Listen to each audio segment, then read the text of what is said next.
I don't think you have to worry about that. Oh,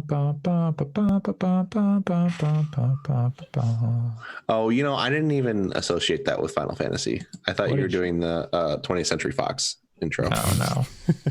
But that would have been dun dun dun dun dun dun dun dun dun. Now we're gonna get sued by Fox and Square Enix. It was less than 15 seconds. We're fine. I don't think they care. I won't hold up in court. My lawyer cares. Let's see.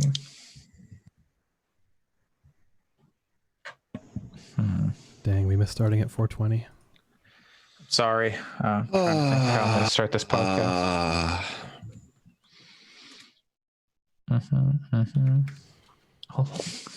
A lot of various bullshit. Yeah, that's kind of what I've been playing this week. That's sort of it. Yeah, I played Total War 3 Kingdoms last night. I didn't play very much, apart from the games I did. Cat Girl Without Salad, Amuse Bouche. God, I just love that title though. It is a good title. I don't want to buy it based off of what you told me, but at the same time, that name, I'm like, It's good for about 5 minutes. Yeah, that's not good enough for me for like $8. Yeah. How old would you be if you didn't know how old you are? Fuck.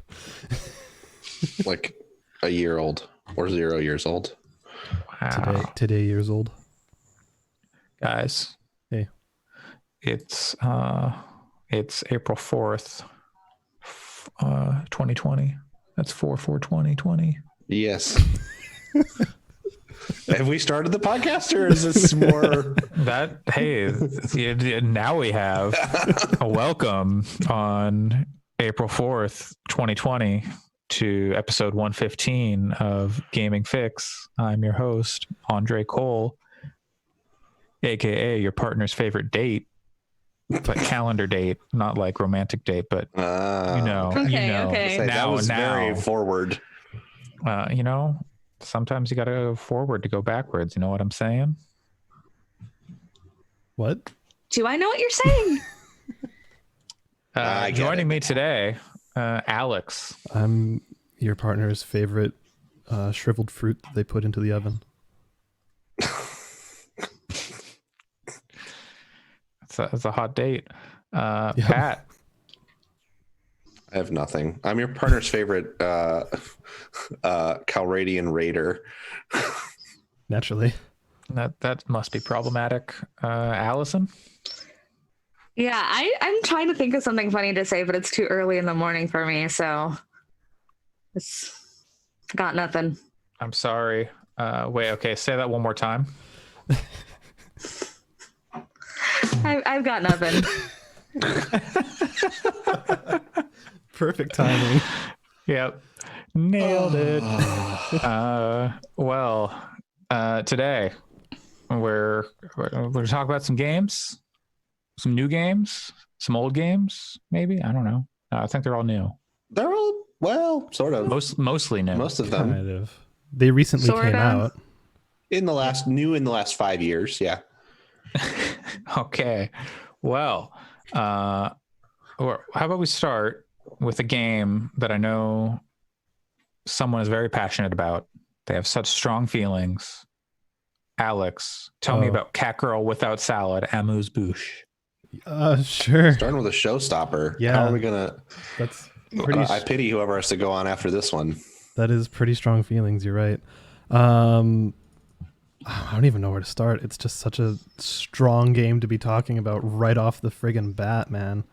It's the game that everybody wants to know about this weekend. I want us to start off with the best game, but the weakest level of energy, so that way the other games get seem that much more important. So we're gonna lift the other games up by making Cat Girl Without Salad seem less than it is. I don't think I followed that. Yeah, I don't think. Tell us about the game though. So I'll start by saying review on the site. But yeah, no. it's a weird game that has like a surprising amount of history to it, where it originally kind of showed up as a way forward tweet image as kind of an April Fool's joke, like showing this really colorful spacey background with all this junk going on and being like, oh, we have all these weird mechanics, but it was always just a joke back in 2013. And then they randomly just kind of released it with a Humble Bundle in 2016, in June 2016, I think. So it was available on PC for about a month that you could buy. And then after that, you could not get it really, unless you went to piracy. And on April Fool's this year, 7 years later, they released it for money on the Switch, on the Nintendo eShop. So there you go. There's the story of how it came to be. And what it is just like this side-scrolling shoot 'em up kind of. I don't know. It's a side-scrolling shoot 'em up that's very. Was it worth the wait? 7 years of anticipation. If we're thinking about it in terms of 7 years of anticipation, I'd say it's better than Duke Nukem Forever, but I wouldn't say it's very good. Yeah, you're setting the bar. It's interesting. I think it's worth playing for about 10 minutes, like maybe even the first stage. But after that, it's not very good. So it's worth playing a third of the game. Yes, because there are 3 levels in this game, which is kind of impressive in its own way. Some shoot 'em ups, shmups, if you will, seem to have been getting pretty short lately. Like some I've played have been like, I'm done already? Really? Oh, okay. Yeah, and I beat it in a single playthrough. Like I didn't lose. I lost one boss fight because I started the boss fight with like 3 hearts out of 10 or something, and it doesn't replenish your health. So while I was learning the boss fight's patterns, I died, and then it just kind of checkpoints you back to the start of the boss fight, and you can spend some of your score to kind of come back, which is a decent mechanic. I think that's pretty cool. But for fun, after I finished it, I tried going like 3/4 of the way through a level and then dying and seeing like have it checkpointed, and it does not.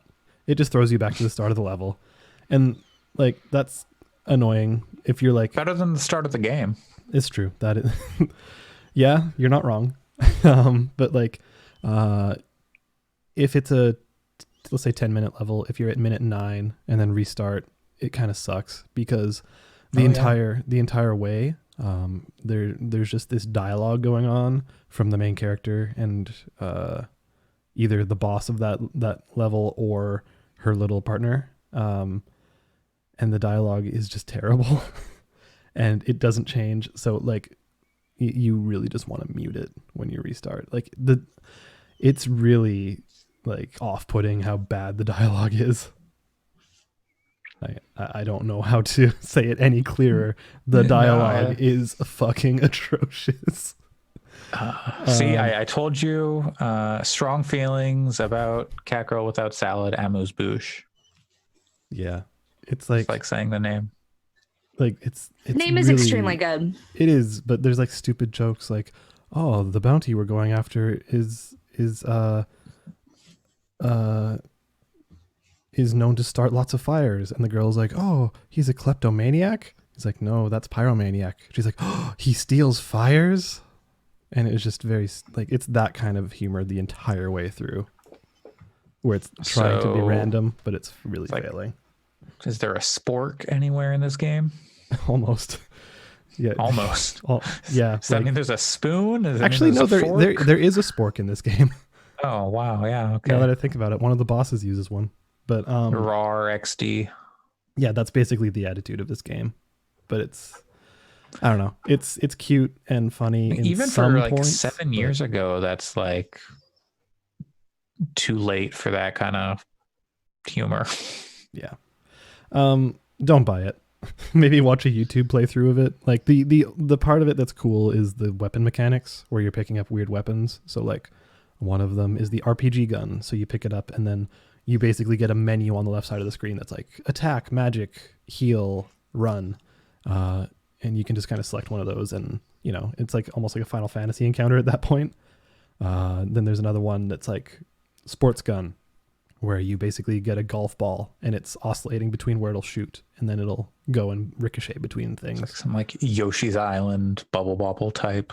Yeah. No, there is actually a puzzle gun that's like puzzle bobble where you're actually shooting those kinds of bubbles, and then like if you match 3, they'll burst and do damage. But like okay. But like, and that's like, it's cool, it's clever, but the thing is that gun in particular is almost a hindrance, because if you don't hit anything with it, it does no damage. Mm-hmm. So if you're not matching 3, like you're basically doing nothing. Mm-hmm. Does it at least make up for it and like do a lot of damage if you do hit stuff? It's a pretty decent amount of damage, but I wouldn't say a lot. Okay. Yeah. Like it has cool stuff. There's the DDR gun where like you're still shooting bullets, but with every bullet, if you hit you match the dance moves, then like it's doing a lot more damage. Like the weapons are very clever, but the game is just not very good.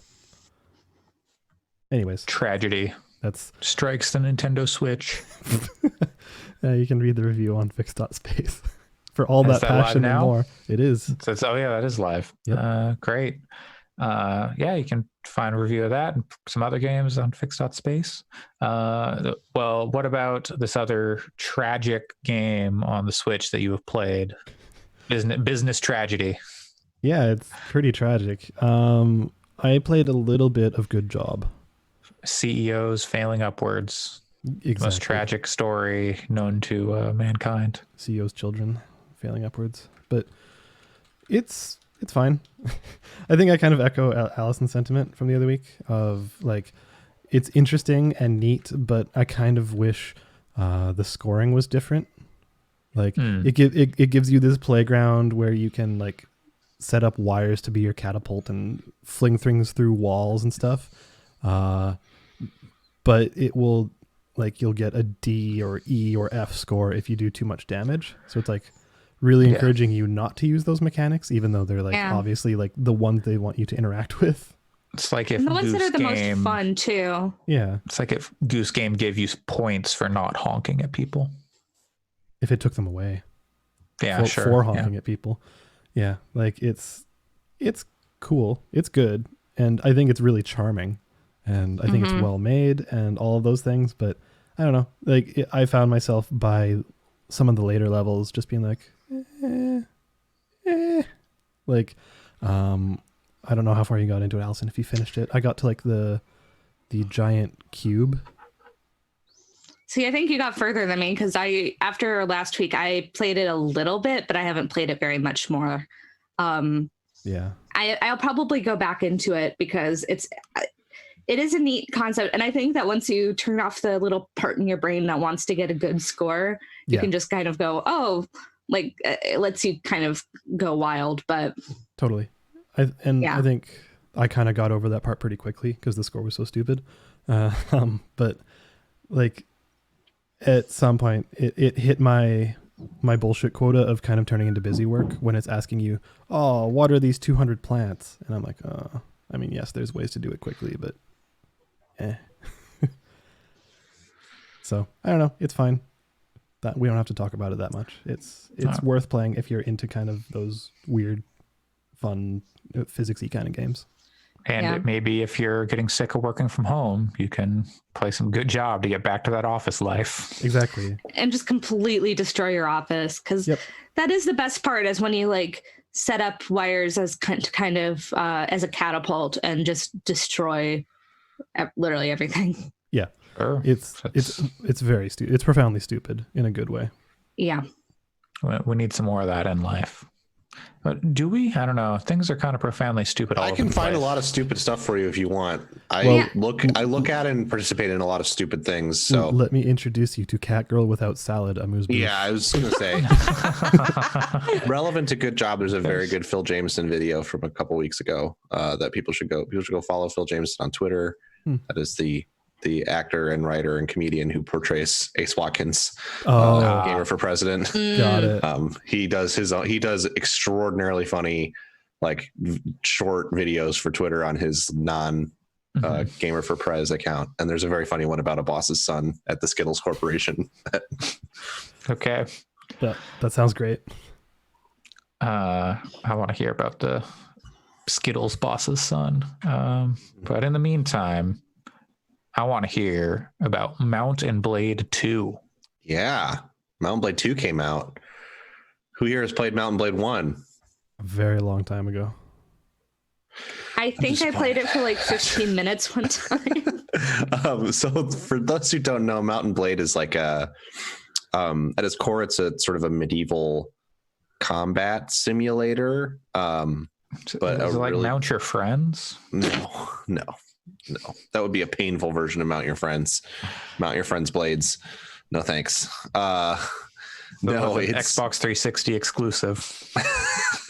It has so Mount and Blade is sort of centered around this directional combat system that is really like sort of easy to learn, tough to master kind of thing. You move your mouse up and click, and then you're doing an overhead strike, and you move to the right and click, and you're doing a right-handed swipe, and left and click, it's a left-handed swipe, and down and click, it's a stab, which seems like at its core very simple, but the way all of the math interacts is, one, very satisfying and cool, and two, a little more complicated. Like if you're moving backwards, you're doing less damage. If you're moving into someone, you're doing more damage. You can like chamber people, which is a concept in medieval martial arts. Like your shield can take damage and break. Horses are a huge part, hence the mount part, where you can do like couched. I don't even know exactly how to say it. Lance damage, where like you don't have to necessarily attack. If you have a lance, you can just like hold it down and hit people. Anyway, it's complicated but fun, and always has played really well. And there are kind of two facets to the game. There's the multiplayer battles where you just do that, you just fight. But the game also has this huge, sweeping, deep campaign system too, where you can do whatever you want on this medieval facsimile of Europe that is not the real world, but isn't also realistic. It's not a fantasy world either. So there's no magic and no like monsters or anything. And so you could go around the world and kind of do whatever you want. Your character levels up with RPG-like mechanics. The people in your group level up with RPG-like mechanics, whether they're specific characters that are part of your like retinue that are have like light storylines, or just random troops that you pick up. And you could have armies that are huge, like hundreds and hundreds of troops. And have mechanics for having to pay them and feed them, and you're clicking around this big world map to move around it, and then you can siege castles and start a faction, or become a bandit, or become a trader, or whatever. It's kind of like a space simulator, but medieval. So anyway, Mount and Blade 1 was really important because it was one of the earliest like early access titles. They did early access before that was a thing, really. You could buy into their beta way before the game was out through their website, and then it later came out on Steam, and you like paid a reduced price to get into the beta and got to test it and stuff. And so it's kind of surreal that Mount and Blade 2 is out, because it's a game that they've been working on for like 8 years or something like that. The studio Tailworlds is a Turkish studio, and it's the only thing they make. So they've kind of been, I think they do some like contract work and stuff too, but it's interesting that it's taken so long for them to put Mount and Blade 2 in a place where it's ready for early access release. And it's very good. In short, it is like what is wild to me about it is that it is a highly iterative. It feels like it is the game that would have come out like 3 or 4 years after Mount and Blade Warband, which is the last game in the series, which was like the same engine and the same mechanics, but with some content upgrades and some tweaks to how systems worked, but largely the same game as Mount and Blade, just kind of like almost like a standalone expansion pack that leveled things up a bit. So Mount and Blade 2 feels like it's like oh yeah, we put that out 3 or 4 years after Warband came out, but instead it's been a lot longer than that, because it's largely visual improvements, which the characters look very, they look like Mount and Blade characters did when the first Mount and Blade came out, which is to say they like 2008. yeah, like when Mount and Blade came out in 2008, the characters looked like characters from a game in like 2002, which is kind of like the Mount and Blade 2 characters kind of look like a game from 2016 or earlier. But it's got a charm. They're charming in a weird way that makes it fine. It's not like an eyesore, and the environments look pretty good.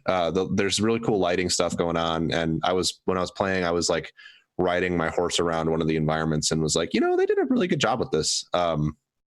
So there's certainly the visual update is appreciated, because that's one of the hardest parts about going back to the original Mount and Blade at this point. And then the rest of it is all they totally changed how character progression works in a way that's really cool, that feels a little more current. In the past, I don't even remember exactly how you got new like skills and stuff, but now it's still the same system where you do things to level it up. So when you fight with a one-handed sword, your one-handed sword gets better. But now when you level up, you can put points into those different abilities, or I guess skills. And the points you put into them increases the maximum that they can advance. And then as they advance by you doing them, you unlock nodes along the path that are like passive perks. So once you get to like level 30 in one-handed damage, you may get to pick between dealing more damage with a one-handed sword or getting a hit point increase. And what that means is your character you may decide, well, I don't want to use one-handed swords long term, but by using them, I can get more, my character can become more athletic or whatever. And then so you use it to a certain point, get that skill bonus, and then switch to a different kind of weapon, which is cool because it encourages you to kind of do different stuff. So character progression has been upgraded and stuff, but otherwise, it's largely the same game. They made a lot of tweaks to the combat under the hood that make it feel better and that make it play a lot better. But which I guess is up for debate. I did see a couple of negative Steam reviews of people that were like flipping out that the combat's different, but it feels the same. Like it controls the same. It's not really noticeable that it's much different. It feels even more rhythmic now to me, where which I like, where you'll swing and your opponent will block, and then they'll swing and you'll block, and you'll swing and they'll block, and you're kind of like doing this like rhythmic dance back and forth to try to find an opening. And I find that really appealing. But yeah, I mean, it's largely the same game. You're clicking around a world map still, and the getting into battles is the same thing, and you're still doing the thing you did in old Mount and Blade, which is like my party's speed is 3.4 and this group of looters speed is 3. So I slowly am watching my party catch up to them on the world map as they run away. There's a little bit more story now. There's actually like a story you can start and finish, which the first game didn't really have. But you can also ignore it and just play it to be a big thing. There's going to be a lot more, I guess, faction control stuff in this one from what the first one had. A lot of mods added, like the ability to like start your own faction and level it up.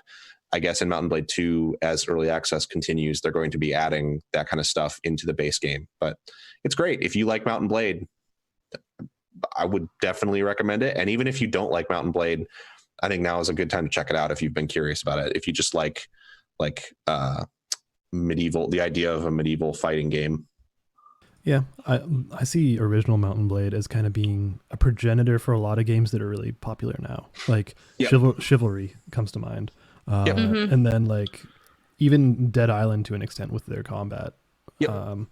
Like it is definitely an influential game. I don't know if I want to play it in 2020, but know, there's a lot more free time these days, so maybe I will. And I guess what I would say is it's been the updates that they've done to it with Mount and Blade 2 really make it feel like a contemporary for something like a Mordhau. Sure.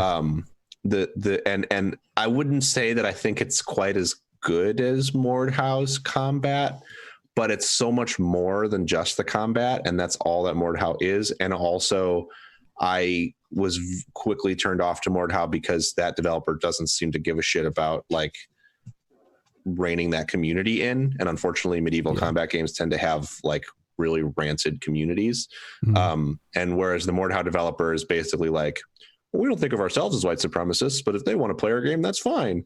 Like I actively saw You're like, yeah, exactly. Maybe don't.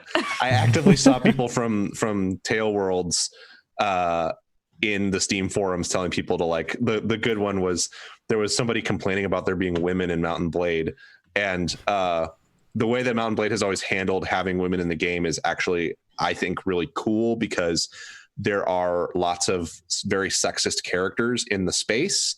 Like a lot of like kings and stuff, if you play as a woman, will be pretty shitty towards you, but it's not in a, it's in a look at this guy, he fucking sucks, you should beat the shit out of him way, not in a, you know, this is what you get because you chose to play a woman. It feels very much like the game is on your side and presenting the fact that in like medieval settings, men are awful, which men are awful all the time, but hell yeah.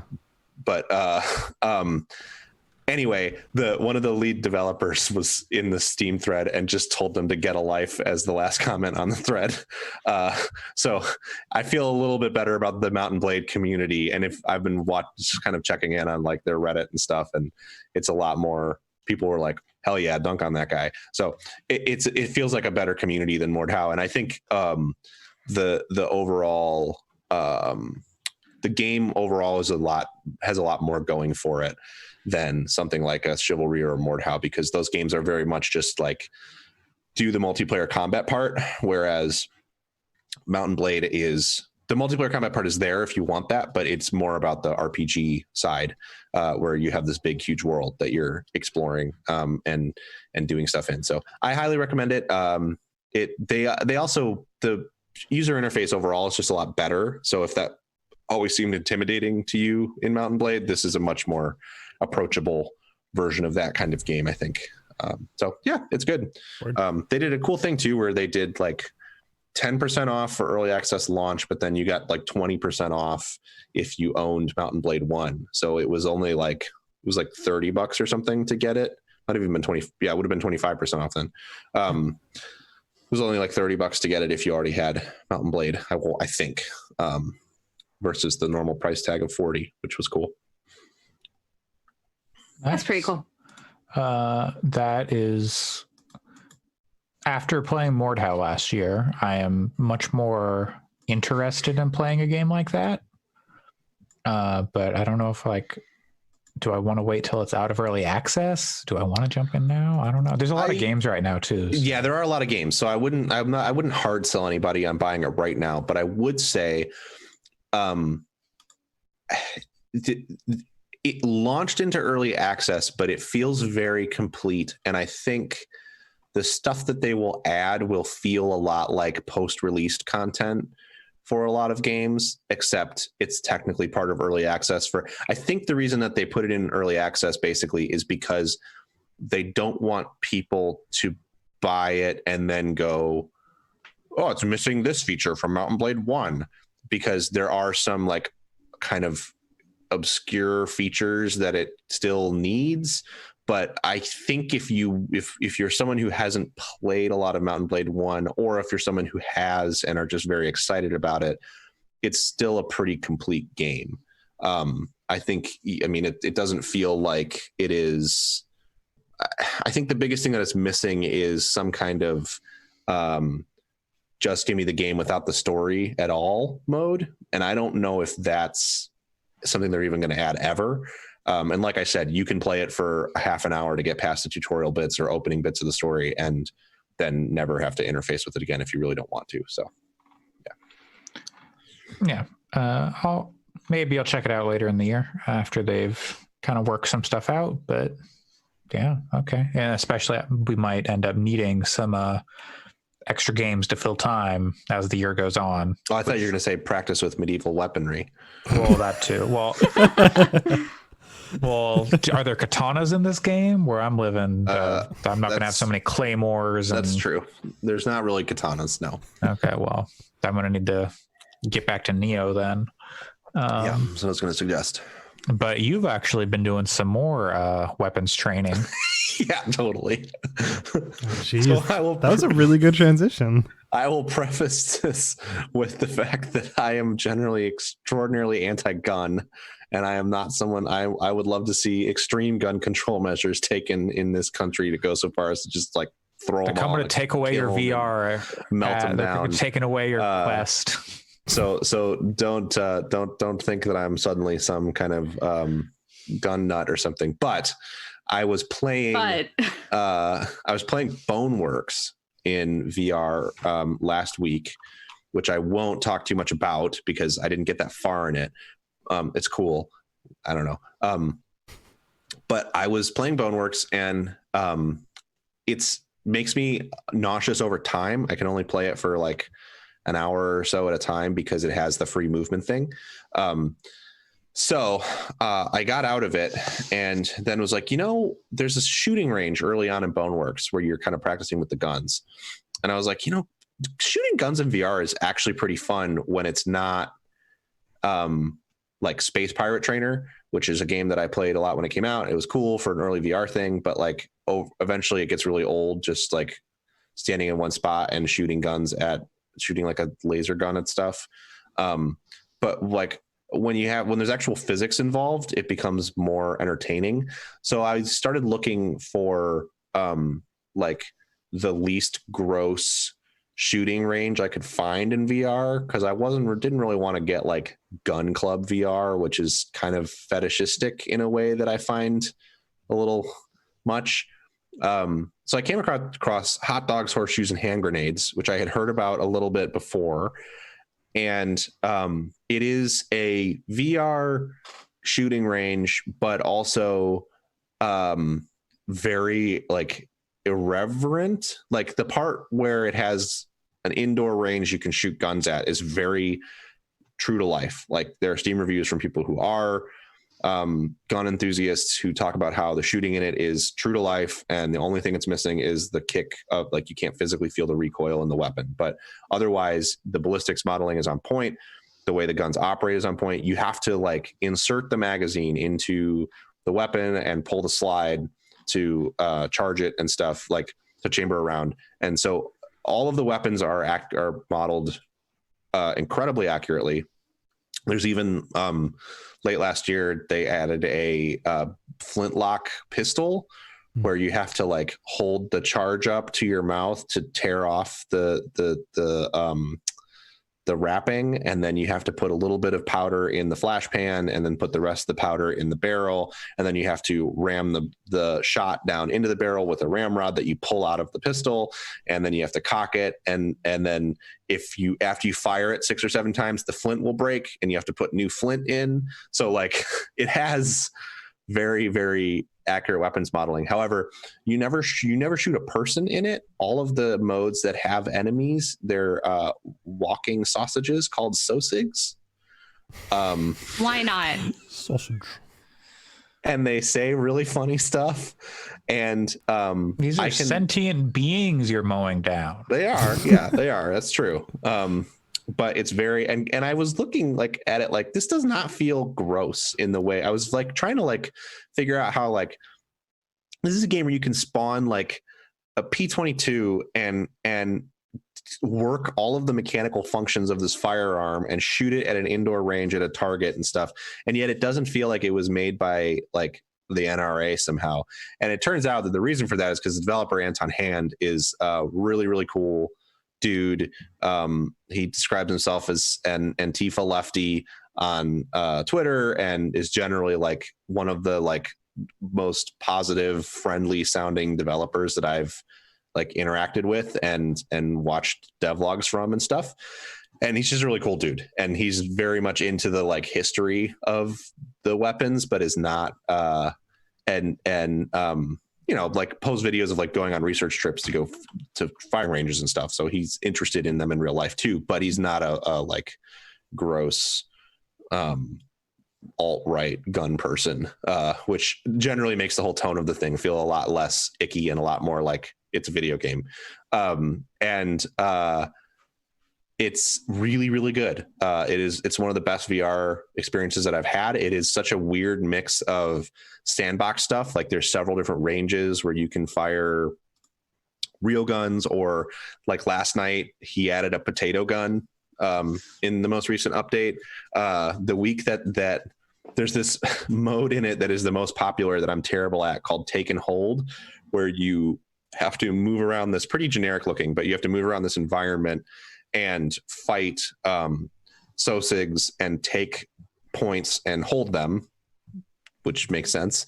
And it's got like a roguelike progression where you're like going to weapon stations in the map and buying different guns to use against them. And you can get like, this game models a lot of weapons. So it has like really terrible like breech loading competition guns, which you would not want to use in a combat situation, that are really bad, that you have to load like one shot at a time in. So it's hard, but you can play this mode with a bunch of different like loadout sets.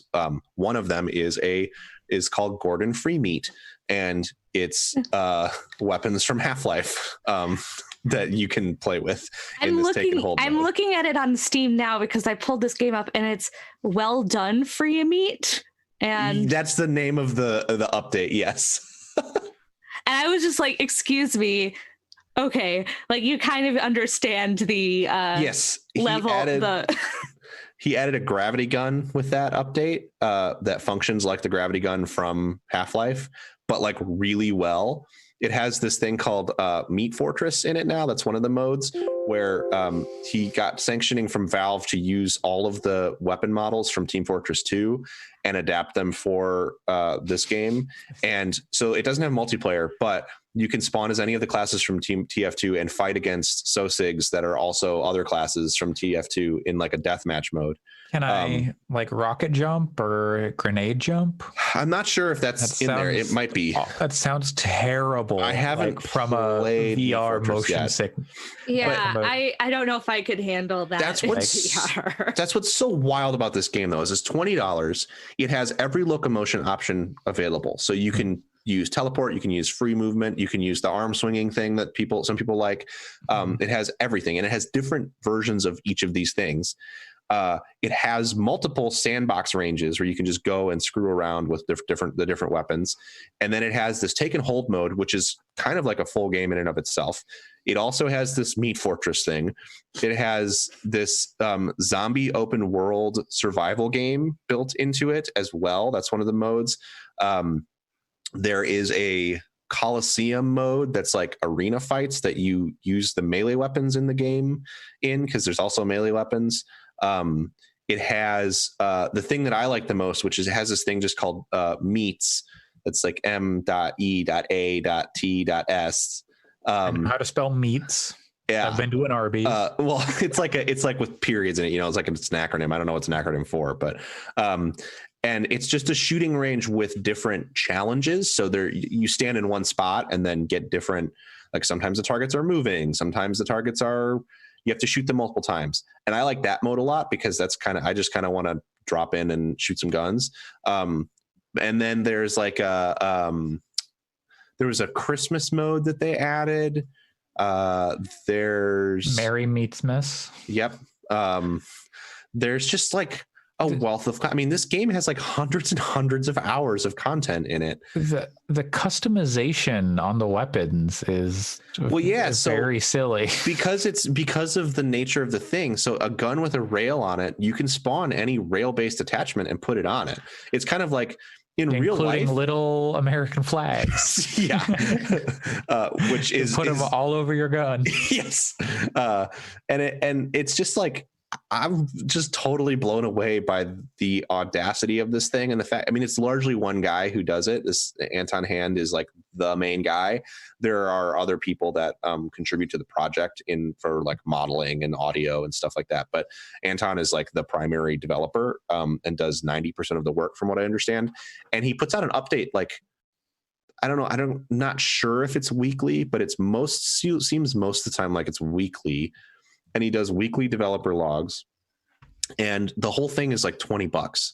It's just like, I'm very blown away by it. It is definitely like the most impressive thing I have seen. I haven't played Alex yet, but it's the most impressive thing I've played in VR so far. It's just because of the breadth. It's been in early access since April 2016, almost 4 years, almost to the day that we're recording this, April 5th, 2016. On the Steam page, and approximately how long will this game be in early access? This isn't set in stone, but we are currently looking at leaving early access sometime in 2018. Oh boy. I am not surprised that that's what it says. But I would say, I mean, they keep updating. Glad that wasn't set in stone because they missed that mark.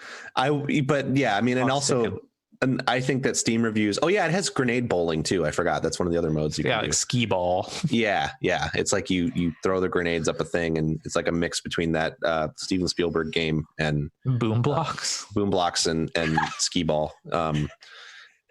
But yeah, and like if you look at the reviews, they're on Steam anyway, over 6,000 reviews and 96% of them are positive. It's a pretty well received thing. Oh yeah, it has a whole thing called Worst World. I wish Sam was here. There's a whole mode called Worst World, which is like an open world exploration of this Old West town that uses all turn of the century weapons. There's like bounty hunts you can do and like shooting challenges and all kinds of stuff there too. And what's cool about all those disparate modes is, for the most part, all of them then have characters in this take and hold mode that is sort of the core like gameplay of the game, where you can play as like the spy in take and hold, or you can play as the Worst World character, and all the guns that they have access to will be the turn of the century weapons. So yeah, it's really cool. I've been spending, I think I probably played it for like, well, I guess I can check, right? Because I have it on Steam. I got it last weekend on like Sunday, and Steam says, yeah, Steam's off. It says I've only played it for 4 hours, but I'm positive more like 40 hours work from home. Am I right? It might be that I've been launching it through the Oculus app, and I don't know that it's launching.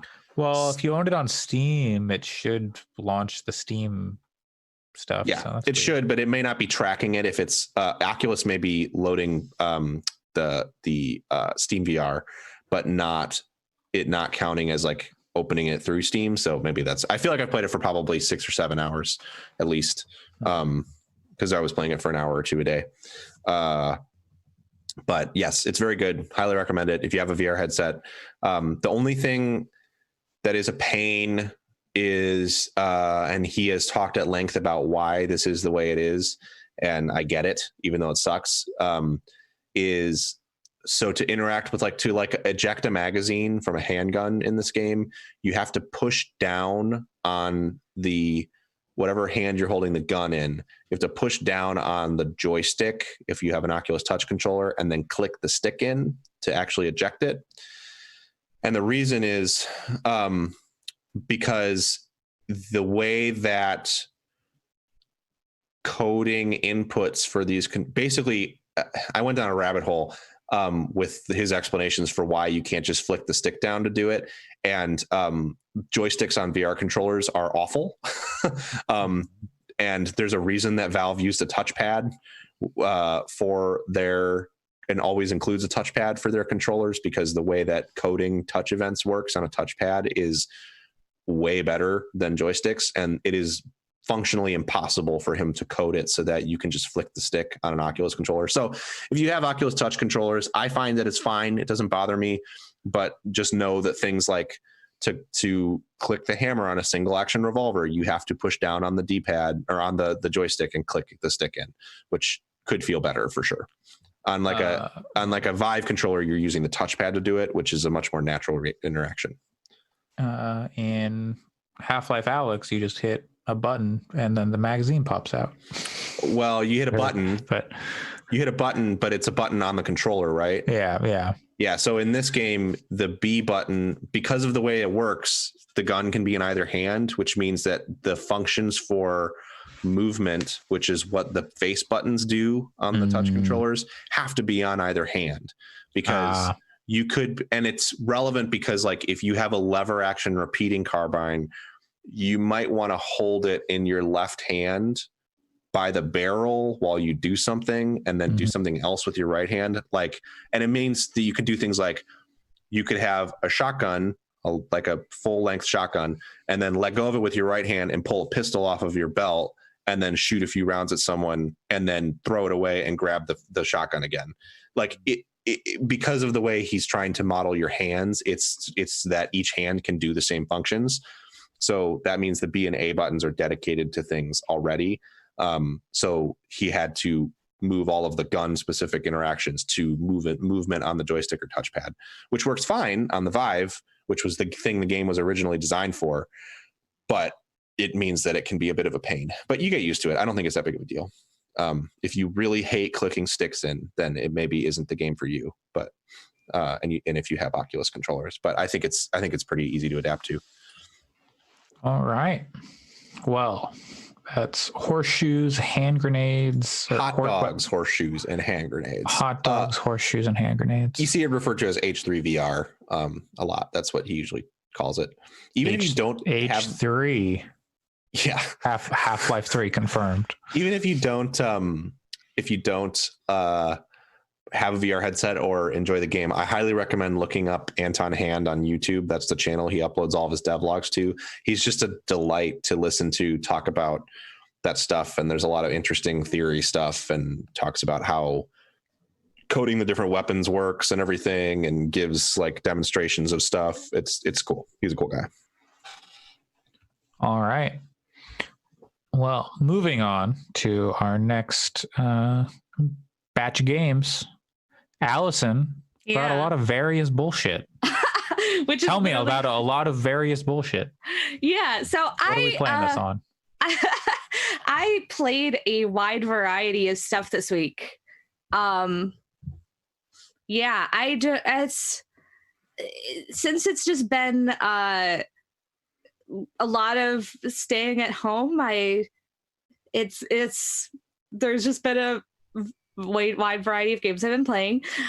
First, I don't know why I'm doing this first, but last night I tried Stadia for the first time.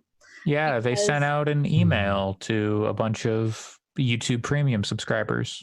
Yep. Unless you're not in America, because I'm a YouTube US Premium subscriber, not in America. Yeah, US subscribers only. Yeah. So basically, if you're a US YouTube Premium subscriber, you get 3 months free of Stadia Premium. It's the only tier right now, so yeah, doesn't matter. Yeah. So it's not. You could have access to Stadia and not have Stadia Pro, which is Stadia Pro is the thing that comes with some games as part of. Well, I guess if your subscription lapsed. Yes, that's what I'm getting at. Is you got 3 months last year. Yeah, but we're now past the point where you would still have a free subscription if you bought one. So yes. So the only way to have Stadia though is to have had that pro subscription or gotten a buddy pass, I guess. Yeah. But the buddy pass gives you a pro subscription for a period. Yeah, but there is no free tier at the moment. Like someone cannot sign up today and have the free tier. Yes. Yeah. So I decided, why not? It's free. So I signed up for it immediately. Realized you have no games. Well, they do give you a couple of free games. So I tried it out. The first game I played was called Stacks on Stacks on Stacks, which literally just came out. And it's a game where you... What? Stacks on stacks on stacks on stacks. Yeah, it's Stacks on Stacks on Stacks.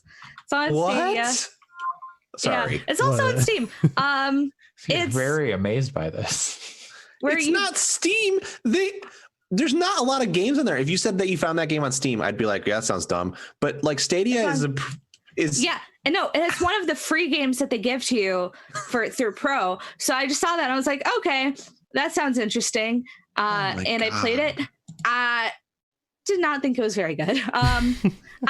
it's a game that I would really like to like, because it's basically like it's where you're building, where you have to build towers. Why am I blanking on the name of that other game that did that? Where like you have blocks and you have to build it up to a certain height. Tetris. No, but I was like, what's the one that's Boom like blocks. okay. Bejeweled. Jenga. I'll figure out that Tricky Towers. There we go. That is what I was trying to think of that name too. Oh. Yeah, that was like in my head. So it's pretty similar, except it's in a kind of 3D space. But there's a lot of weird occasional mini games in there, and I couldn't tell if it was just Stadia being silly with me, but there was one where it put you into like kind of like a defend the tower mode, and you had to shoot a bunch of ghosts trying to attack your tower, and it was not working out for me. Like the controls were not working. The best part of the game is that at the end, once you finish building your tower, you can knock it down, which is good. But I don't know, like it felt like they were going too hard on the physics of it, because it was just kind of not fun to build up, because it was just like too accurate, if that makes sense. Yeah, like it's not kind of locking you into a grid and making it more. Yeah. And it's very like with some of those games like Tricky Towers, like you can do some stuff that it probably wouldn't be necessarily feasible in the real world, but you don't really care because it's a game and games are meant to be fun. Whereas here, if you're just a little bit off, like everything will go tumbling. But anyways, I don't know if I necessarily recommend it, but if you have Stadia Pro, it's free on what there. What else are you going to play? Yeah. I also tried Grid for all of 5 minutes, but any amount of latency does not make that game very fun to play, it turns out. Racing games, not good if you have a lot of latency. Yeah, so I'm trying to play this game, and it was not going very well, because there is not a terrible amount of latency. Like the other game I played was this game called Guilt, which is the only, I think, Stadia exclusive. Mm-hmm. And it's more of like an adventure game, so it was definitely fine to play. But Grid was not good on it. Yeah. So YouTube in the US and Europe is cutting like bandwidth kind of stuff. Like, we're going to default to like standard definition on videos to like help save bandwidth and get like better stuff to people and be faster or whatever. I wonder if Stadia is running into, well, there's probably not that many people using it, so maybe it doesn't matter, but I mean, I wonder if there's any like considerations into latency and bandwidth usage with regards to Stadia. I wonder, especially, I mean, not a lot of people are playing it, but then they did give out 3 months of it to people. So I don't know. I was playing it like within a couple of hours of email. I don't know why you would, like, if you're someone stuck at home, you are at your parents' house, and don't have like all your consoles with you. Yeah, my PlayStation 4 is at home, and I'm missing it. But also, you're not going to buy your PlayStation 4 games on your. Absolutely not. So like, I don't know who is like signing up and like, oh yeah, I'm gonna use Stadia while I'm stuck at home. Guilt was decent. Like it was not bad, and it ran pretty well on Stadia, and it had a really nice kind of atmosphere. So it was a cool game. But it's just, there's really not a lot that I'm going like, there was nothing where I was like, oh yeah, this makes sense that I would buy it on Stadia versus any other console. And I mean, yeah, there might be people like me who are at they're, staying with their parents, so they don't have all of their consoles with them. But I mean, I know that I brought my Switch, and a lot of people are, getting Switch games, like playing Switch in this in this time, to the point where Switches are apparently just like completely sold out everywhere. But I mean, also there's like, I could play, if I wanted to, I could play games on my phone. Yeah. I could play indie games on my play. My laptop's okay. So it's like, I have a ton of games in Steam, and I could probably figure out, like, even if you had like a pretty basic laptop, you can still figure out stuff that you could play on Steam, which or there's just GeForce so many Now and stuff like that. And Apple Arcade has a better lineup than what's on Stadia. Right. Not that there aren't good games on Stadia, but a lot of them are old games. Like, and there's like it's $5 versus this would be Stadia is Pro is $10 a month, and then you still have to buy a bunch of games. It's I feel like the lineup of people who have reliable high-speed internet and want to play video games like on Stadia, that they have on Stadia, but also don't have a powerful enough PC or console to play stuff, like that is just such a small number of people that I decided to play it almost because I was like, Google's still supporting Stadia. Out of right for now, but I was like, that's interesting that they haven't completely given up on it. Let me list the games I could play right now. I pulled it open because I still have Stadia Pro until April 30th from the free trial that Super GG's Alex Arona passed my way. I have Farming Simulator 19. Your esports scene on that is wild. Yeah, SteamWorld Quest is pretty good, but like to be fair, I like Farming Simulator games too. That's actually the one game on here that I'll probably check out, because then I don't have to buy it anywhere else, and I can play it for an afternoon. And now that we don't have data caps temporarily, I can actually use it. So, Farming Simulator 2019, SteamWorld Quest, good game. SteamWorld Dig 2, phenomenal game. Both games that I own on Steam and that you could run on almost any device. Yeah, I don't those think are they're not on mobile, like but resource heavy games. I have them on Switch, but like I think I played the first SteamWorld on PC, and it was like, Stacks on Stacks on Stacks, which I just claimed. Spitlings, which I just claimed. The Serious Sam collection. Guilt.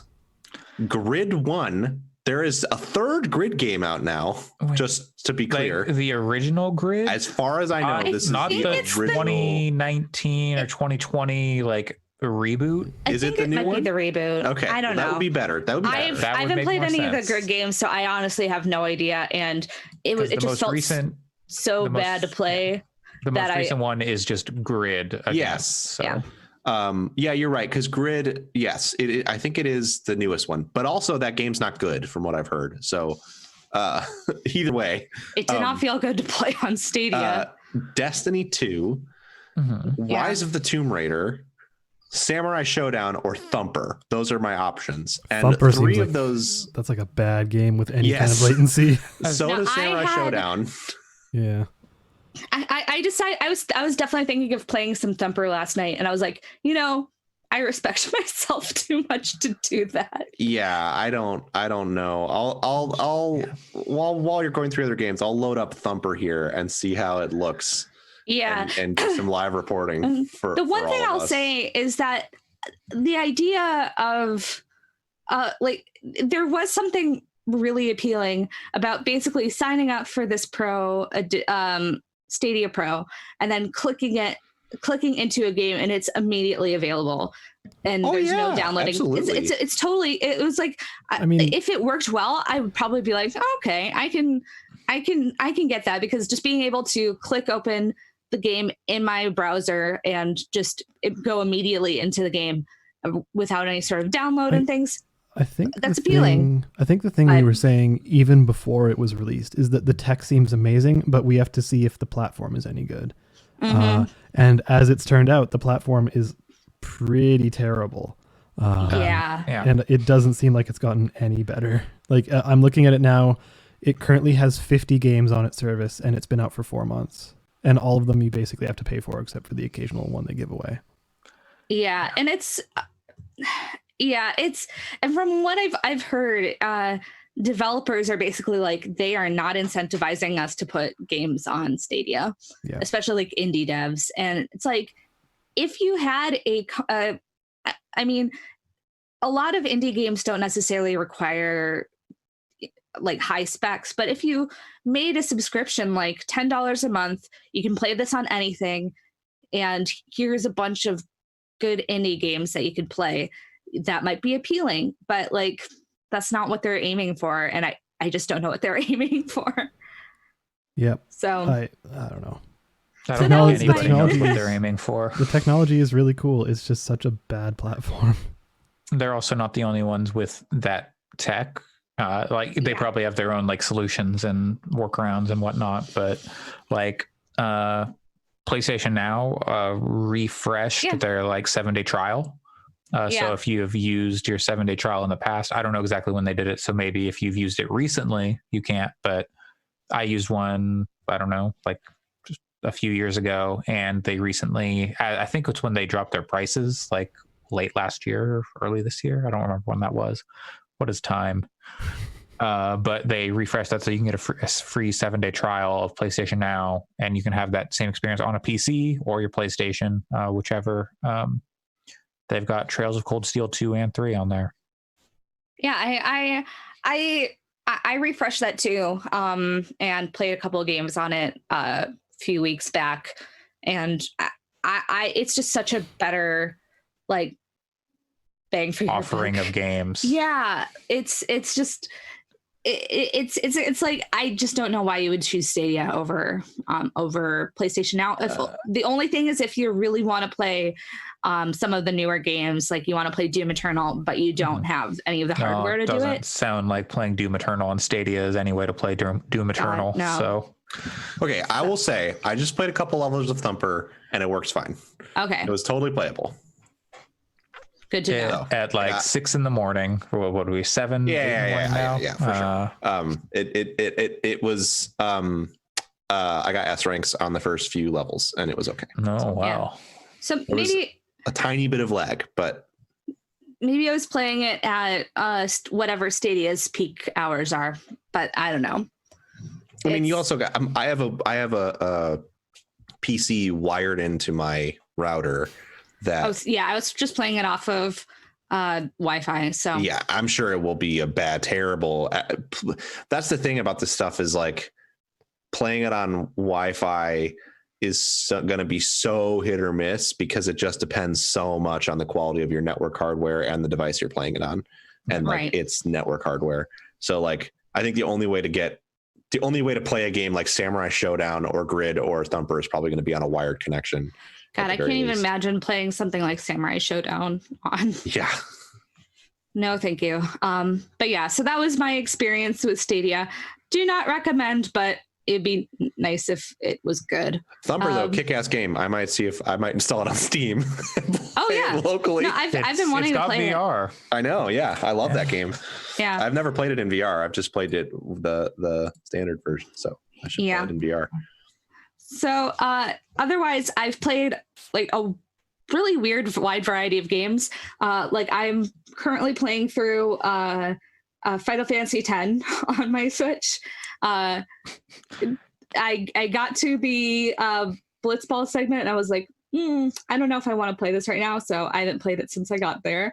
But I'll probably have to put it down and you go play a real game like Final Fantasy VIII. I need to push through that. Also booted up Breath of the Wild again, because why not? And then also I've been trying to pick up a couple of indie games on the Switch because right now there's a pretty decent sale going on. So I just decided, let's just pick up some of the really cheap games and try it out. So the first one I played was called Dogurai, like samurai dog. And it's an action platformer that's kind of like, I've seen people compare it to basically like Ninja Gaiden and Mega Man, but it's stylized like it's a Game Boy game. So the first level, you have the kind of greens of the old Game Boy. And it's pretty good. It feels pretty good to play. The one thing that was just my biggest issue was that it was genuinely pretty tough to play. Some of the platforming got to be genuinely really challenging. Like I was last night, I was trying to get through this one part, and I just decided I needed to play something else for a bit, because it was you're jumping onto various platforms. All of the platforms have are like moving platforms, but then there's also stuff that's like coming down to crush you at every moment. So you're just like trying to jump through this, and it was genuinely pretty tricky. But the normal mode, you have infinite lives, so you can. It's tough, but it's not necessarily like, you know, super punishing, unless you play in the harder mode, I believe. But it's currently $2.50 on Switch. That's and not it was bad. It was a fun little diversion. I was gonna say the first thing it reminded me of is Gato Roboto in how it's going for that style, but like that's a much more appealing price. Yeah, so I think normally it's $5, but here it's $2.50. I might go back and replay it, but I mean it's definitely not bad for the price. Cool. And I've also been playing Cross Sneak Plus, which is a kind of puzzle game where you have a grid and you have to make crosses on the grid by moving things around, kind of like a Rubik's Cube, where you move the columns and you can move the rows, but you can't move things individually, but you have to make something that's completely horizontal, and you make something that's vertical. But things get a little bit more tricky because they start adding spaces that you can't move, and they start adding just kind of it basically is just mostly an endless mode. So there's no real progression, at least as far as I've seen. There's a few different modes. Like there's a kind of chill mode where there's no time limit, and then there's I think a versus mode and a time attack mode that I haven't really checked out at all. But as a puzzle game, it's really one of those games where, you know, like when you're playing when you've played Tetris for quite a bit of time, and you kind of just get into that zone, and you're just feel it, like, you know, just it's hard to describe, but where you kind of just, it gets kind of almost zen, like where you're the Tetris effect. Yeah, where you're just like moving stuff around and you stop thinking about it. And so I was like listening to some podcasts last night and playing it, and it was genuinely pretty fun. And right now it's on Switch for $1, so definitely something I'd recommend. Also, the aesthetic is extremely early 2000s. I think that the developer calls it like a Y2K aesthetic, and it's charming in that regard. But it's normally, I think, $8, but for $1, I would totally recommend it, because I feel like that's a steal, and it's a good game to kind of zone out with, or if you want to do something with your hands while you're listening to a podcast, it's a good one. So I was pleasantly surprised by that one. So I'm going to try to keep picking up some cheap indie games on Switch that are hopefully good ones, and not the shovelware ones that they put down to like 10 cents. So I'll let you know next week if I find any other good indies on Switch. All right. Tune in next week for another installment of Allison's Budget Gamer Corner. That's right. So Dogger Eye and Cross Sneak Plus, 2 good games on Switch for very, very cheap. Right. And then also I played Animal Crossing. So how are you feeling about the eggs? I don't dislike the eggs. If you're not playing Animal Crossing, right now they're doing the Bunny Day event, which is basically Easter. And in place of a lot of the resources you can collect, there are eggs that you can get. So like if you're chopping down some wood, if you're like chopping at a tree, sometimes there'll be an egg, or if you're fishing, sometimes there'll be an egg. Sometimes if you dig Most stuff up. times there will be an egg now, it seems. With fishing, yeah. If I was starting out this game now, I'd probably be pissed. Yeah, a lot of people are pissed off by it. I'm not that bothered by it, because I am genuinely trying to craft all of the furniture, because if you do that, apparently you'll get something. So I'm like, I got to do it. And I don't really dig the aesthetic of a lot of the items of Bunny Day, because they're just mostly eggs. But I like eggs. And yet my island, my house is now covered with all the egg items, because I'm like, well, I'm not going to craft them and not use them. So my Animal Crossing house looks just god awful right now, but I think it's fine. But some of the memes that are coming out from this are very, very funny. But yeah, I'm still playing it every day for a little bit of time. I think I'm playing it a little bit less per day now, just because I've kind of started to get into the swing of things, and there's less of there's less stuff that they're building now, since the museum's up, the tailor shop is up. Building houses is a lot easier. So it's just it's gotten to the day-to-day aspect of it, which is definitely fine. But yeah, I'm excited to keep playing it, because I'm still enjoying it. All right. I saw that someone's money tree turned into eggs. That's horrible. Holy shit! I would uninstall the game. I would be mad. I would just uninstall it and never launch it again. That's a cool 30,000 bells replaced with 3 eggs. Yeah. I don't know. Yeah, I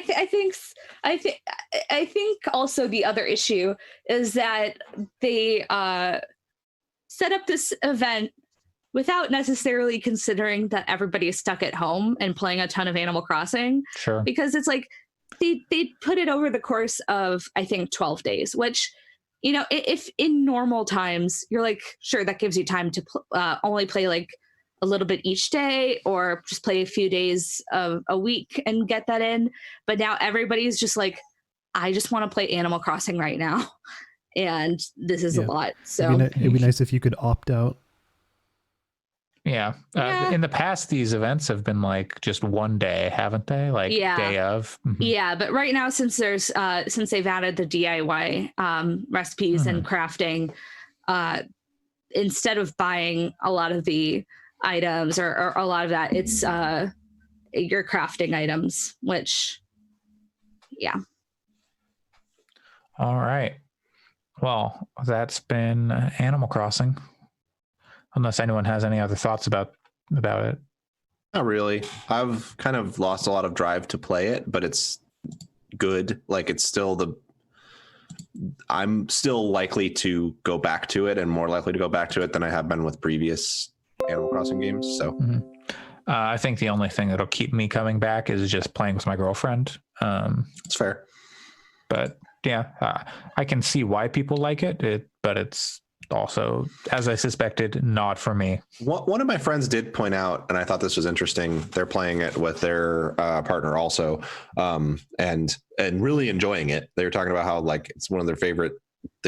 They bought a Switch for Pokemon and then were super disappointed to see like the response to Pokemon, and didn't end up even playing it.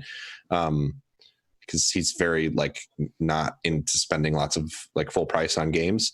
And he and his only play Nintendo games. No, it's a lot more. This is the first Nintendo console he's had, I think, maybe since he was a kid. Like, it's very, he's very much somebody I love playing games with, but he's very much a like, I'm going to buy this co-op shooter from 5 years ago on Steam for $4 because it's on sale. Will someone please play it with me, kind of thing.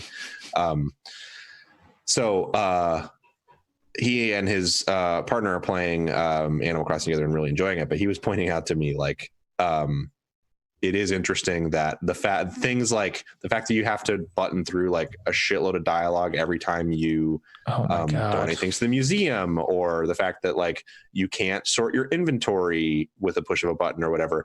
If that was in like an action RPG on PC or something, it would get hammered for quality of life stuff. And it is interesting that for a game, Nintendo stuff does kind of get weird passes for a lot of little like stuff like that, quality of life related stuff. Let me craft more than one item at a time, damn it. Oh my gosh, that is the worst, especially when you're trying to craft like bait and you have a bunch of clams and you just want to craft like 10 bait and you're just like sitting there. And at one point I was sitting with my Switch and I was just pressing the A button and listening to something or watching something because I was like, is it true what I've heard that like there's almost no touchscreen functionality, or like it's not what you want it to be? It's just the keyboard basically.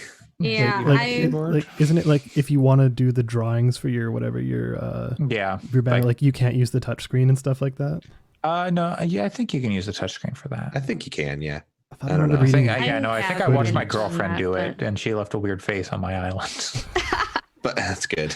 But yeah, I don't know. I just think it's interesting. I'm not trying to be negative or like dunk on the game or anything. This is just another example of people giving Nintendo like a pass on weird arcane. Yeah, like their online stuff is just like, what are you nobody doing? Thought about it, that the fact that it would be nice to be able to craft more than one of a thing at a time during the development of this game. Like making games is hard. I'm not trying to pick on the developers, but like, come on.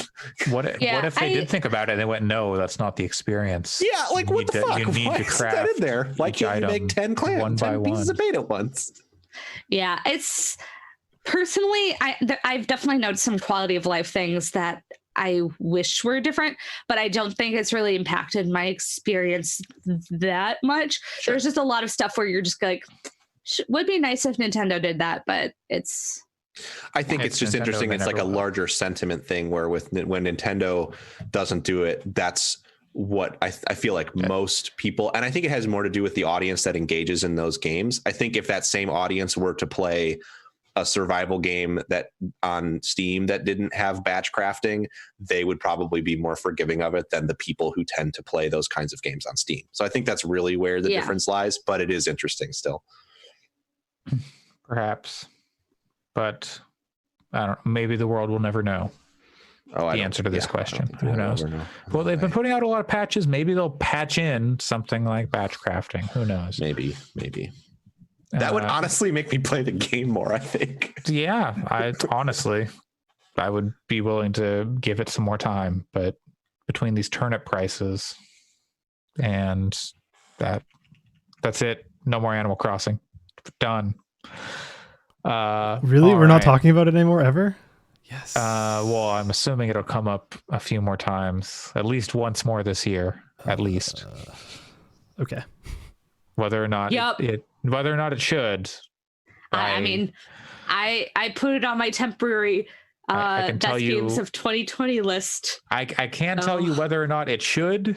Whether or not it will, another Pokemon thing where but it's Sam's game of the year, and we have to let it on the thing. We know what that's going to be. We put 2 bad games on last year's game of the year list. So, we're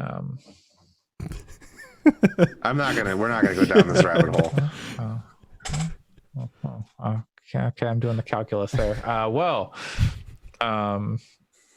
Yeah, okay, it's my turn. I got games. Do you want to hear? I'll talk a little bit more about Half-Life Alyx real quick. I talked about it last week. I'm sad.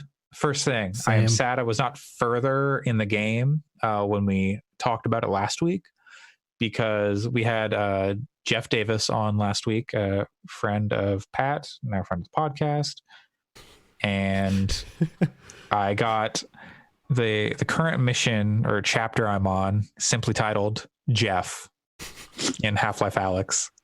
And like the way they do it is they just like put the text up in like a certain spot in like the opening room of the level. And so it's very easy to miss. So I'm just kind of like looking around this room and I turn, and as it fades out, I just see Jeff in white text, like at the top of my eye line. I'm like, okay, that's weird. And did you know Half-Life 2 was like all in like Russia? Yeah. I forgot about that until I was playing this game. And this whole level takes place in a distillery. And Russell, the guy I got your voice in the ear, is talking about how vodka is terrible, but he loves it. And because Alex doesn't know what vodka is. So he's like, please bring me back some vodka. Make sure to bring me some vodka, as his like, super dramatic, and like the voice is cutting out because of interference or whatever. But this is where like the survival horror aspect of the game kind of really kicks off. There have been like dark rooms and like head crabs and stuff, but for the most part, none of that was too spooky. I did get to a part where I touched a coat rack while I was in a dark room with like gross head crabs, like the poison ones with like the 2 legs and they're hairy. Those were all like just spawning infinitely and like crawling all over the walls and all around. And I brushed the coat rack, and my girlfriend has like a fuzzy like hood, like a faux fur hood on her jacket. And I felt that, and I just immediately like shook and was like, I got to get out of this headset. That's awesome. Yeah, that was an unpleasant experience.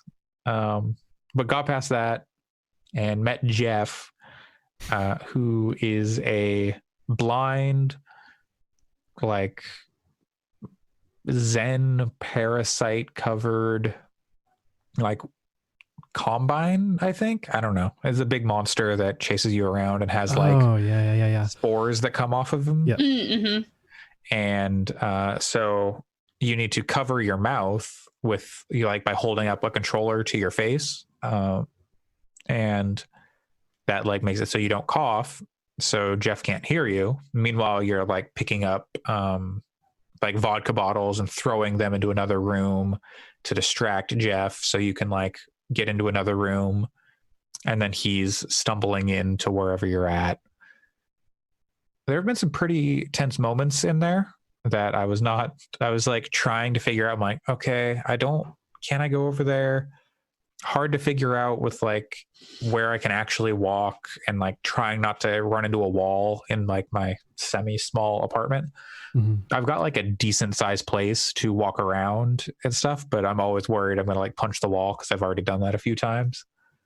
And it's like a dark, creepy room. And I'm like, hey, can I stand over there? Will I be safe? And what can I do? And so I think like the smaller areas, the more compact zones are not my favorite aspect of the game so far.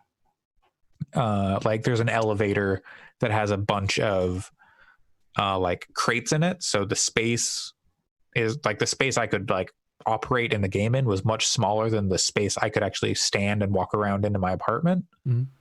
So it got very disorienting. Like, okay, how far can I lean over before the game's like, nope, you can't be in here because this is like not a valid space for your body to be.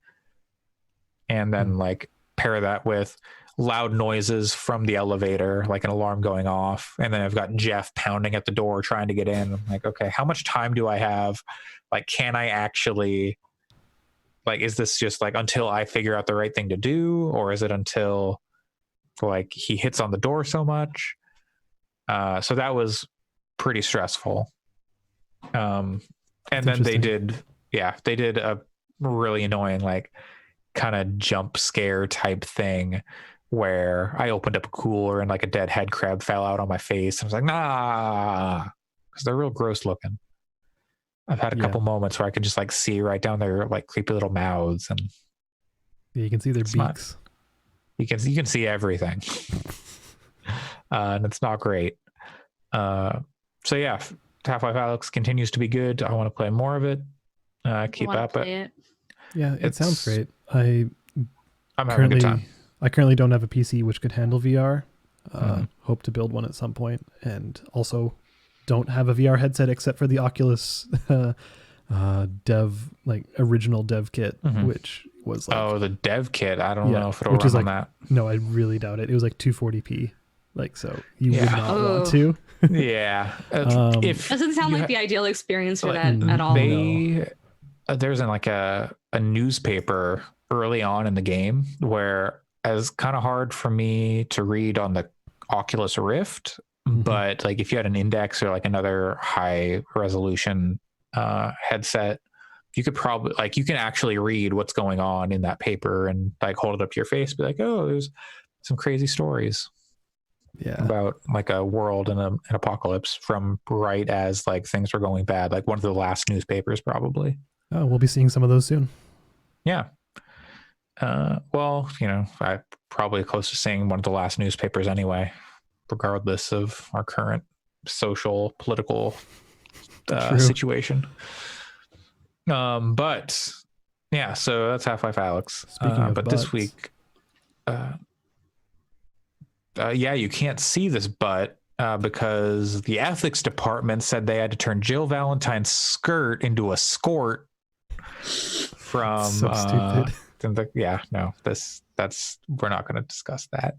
The classic costume for Resident Evil 3 is fine. Does not matter. Anyway, yeah, I played Resident Evil 3. If you recall, I am a big fan of Resident Evil 2, the remake that came out last year. Yeah, my same. game of the year. I thought it was great.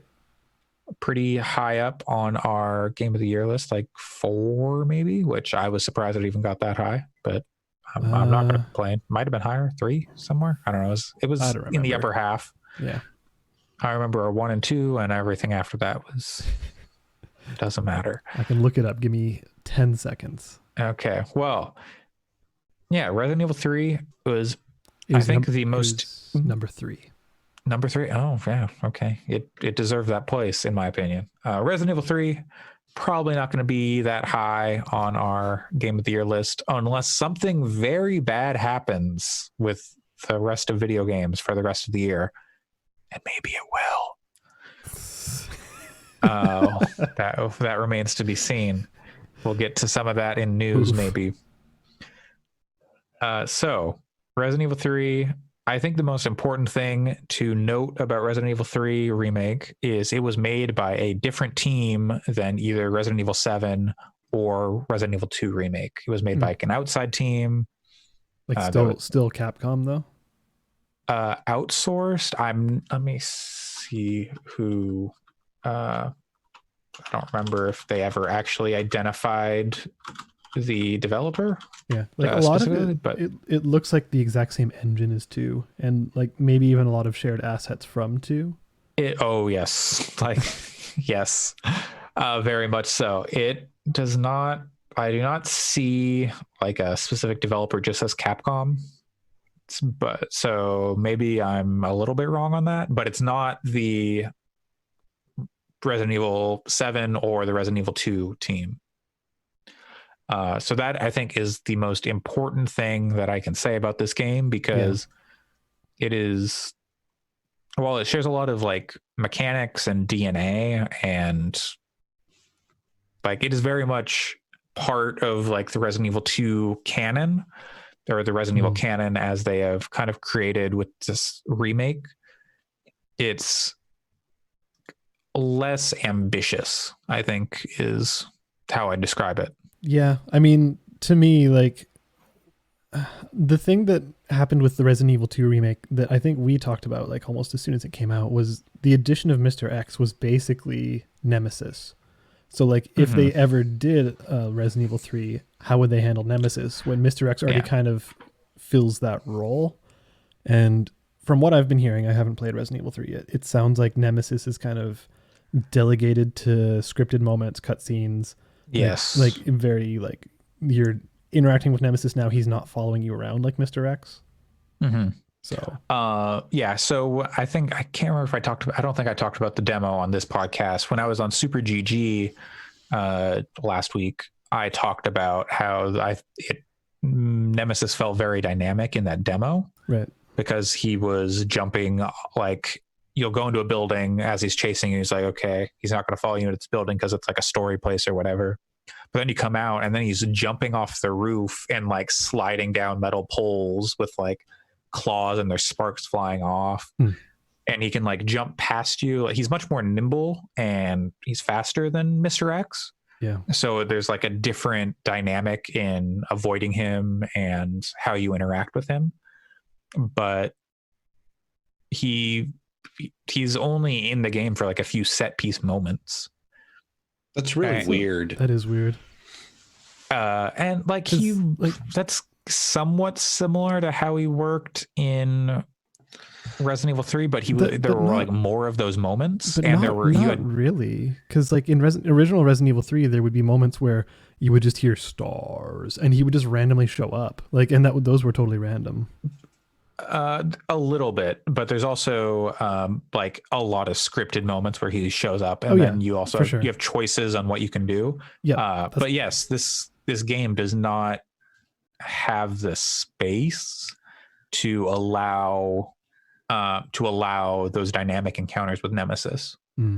What's weird to me is this seemed like the opportunity for, and like this is the reason that even though I had kind of a so time with RE2 remake last year, I want to try it again on PC, because I think if I had more precise aiming, that would help me feel a little bit better about my issues with it. But I was excited about eventually playing RE3, because to me, I thought of it like, wouldn't it be cool if this was like not open world, but like kind of like open in the sense of like the way a Hitman level is open, like a large space that you're moving around with Nemesis always hunting you, like always being there. That was the concept that I thought they were going to be going for. That sure would be a cool game, Pat. Yeah, exactly. Shame that's not what they made. It's surprising to me that that's not what they made, because it seems like that's right there. And it seems like for Resident Evil, it's worth spending the time and resources on making that be the thing, because that's obviously the thing you want. I said it while you stepped away, but I think the most important thing I can say about Resident Evil 3 is that it was made by not the same teams as Resident Evil 2 or Resident Evil 7.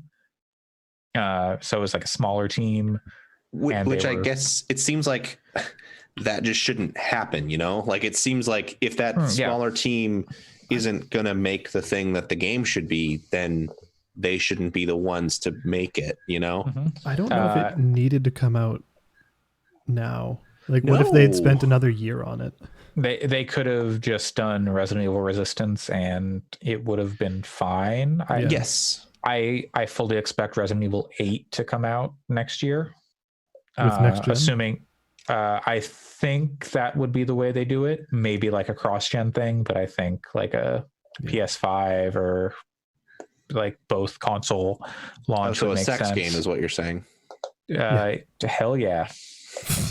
It'll cost $69. Actually, that's what Microsoft should do, is they should make all Series X games cost $69. That'd be pretty good. Also, there was something that must have been like a joke, because there was something that was just like 69. It's like, nice, very deliberate. For like someone's age. I could see the Game Pass account doing that.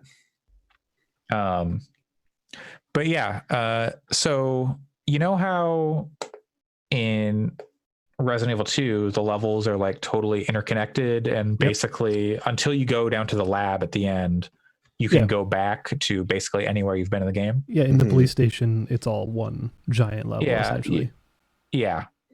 Basically, what if you just played through sections like the lab over and over, strung together, and you can't go back between them? Like that kind of size, and like not the exact same layout, obviously, like a little more like interconnected, and the ability to like unlocking shortcuts and stuff more so than the lab, but like about that size or smaller. That doesn't sound great. It's like, it's fine. I had a good time with it. I think like it captures the spirit well enough. It like looks, the campiness. Yeah, it looks really good. I watched Abby from Giant Bomb stream some of it, and I watched her stream enough of it to go, you know, when this is on sale for like half off or less, I'll probably play it because it looks fun.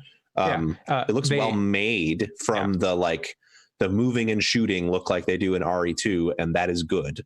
It's more dynamic. You've got a dodge where you can like execute a perfect dodge and then go into a bullet time. It's a little harder to nail than I would like. You can get an item after you beat the game. You can get an item that like makes that easier to execute. Because sometimes I try to dodge and it's just like, nope, you're getting punched out of that dodge or getting grabbed out of the dodge. I don't know what I'm doing wrong. And there's like a 3 dodge like version and stuff like that. So there's like, it's much more mechanically dense. Yeah. And like complex than Resident Evil 2. And they're throwing way more zombies at you. This is a much more action oriented game. Which makes sense. Yeah. I think it's not Resident Evil 6 or even Resident Evil 5. But it is like, there's a lot more zombies on screen at once than there are in Resident Evil 2. Do you find yourself avoiding them or do you actually engage with them?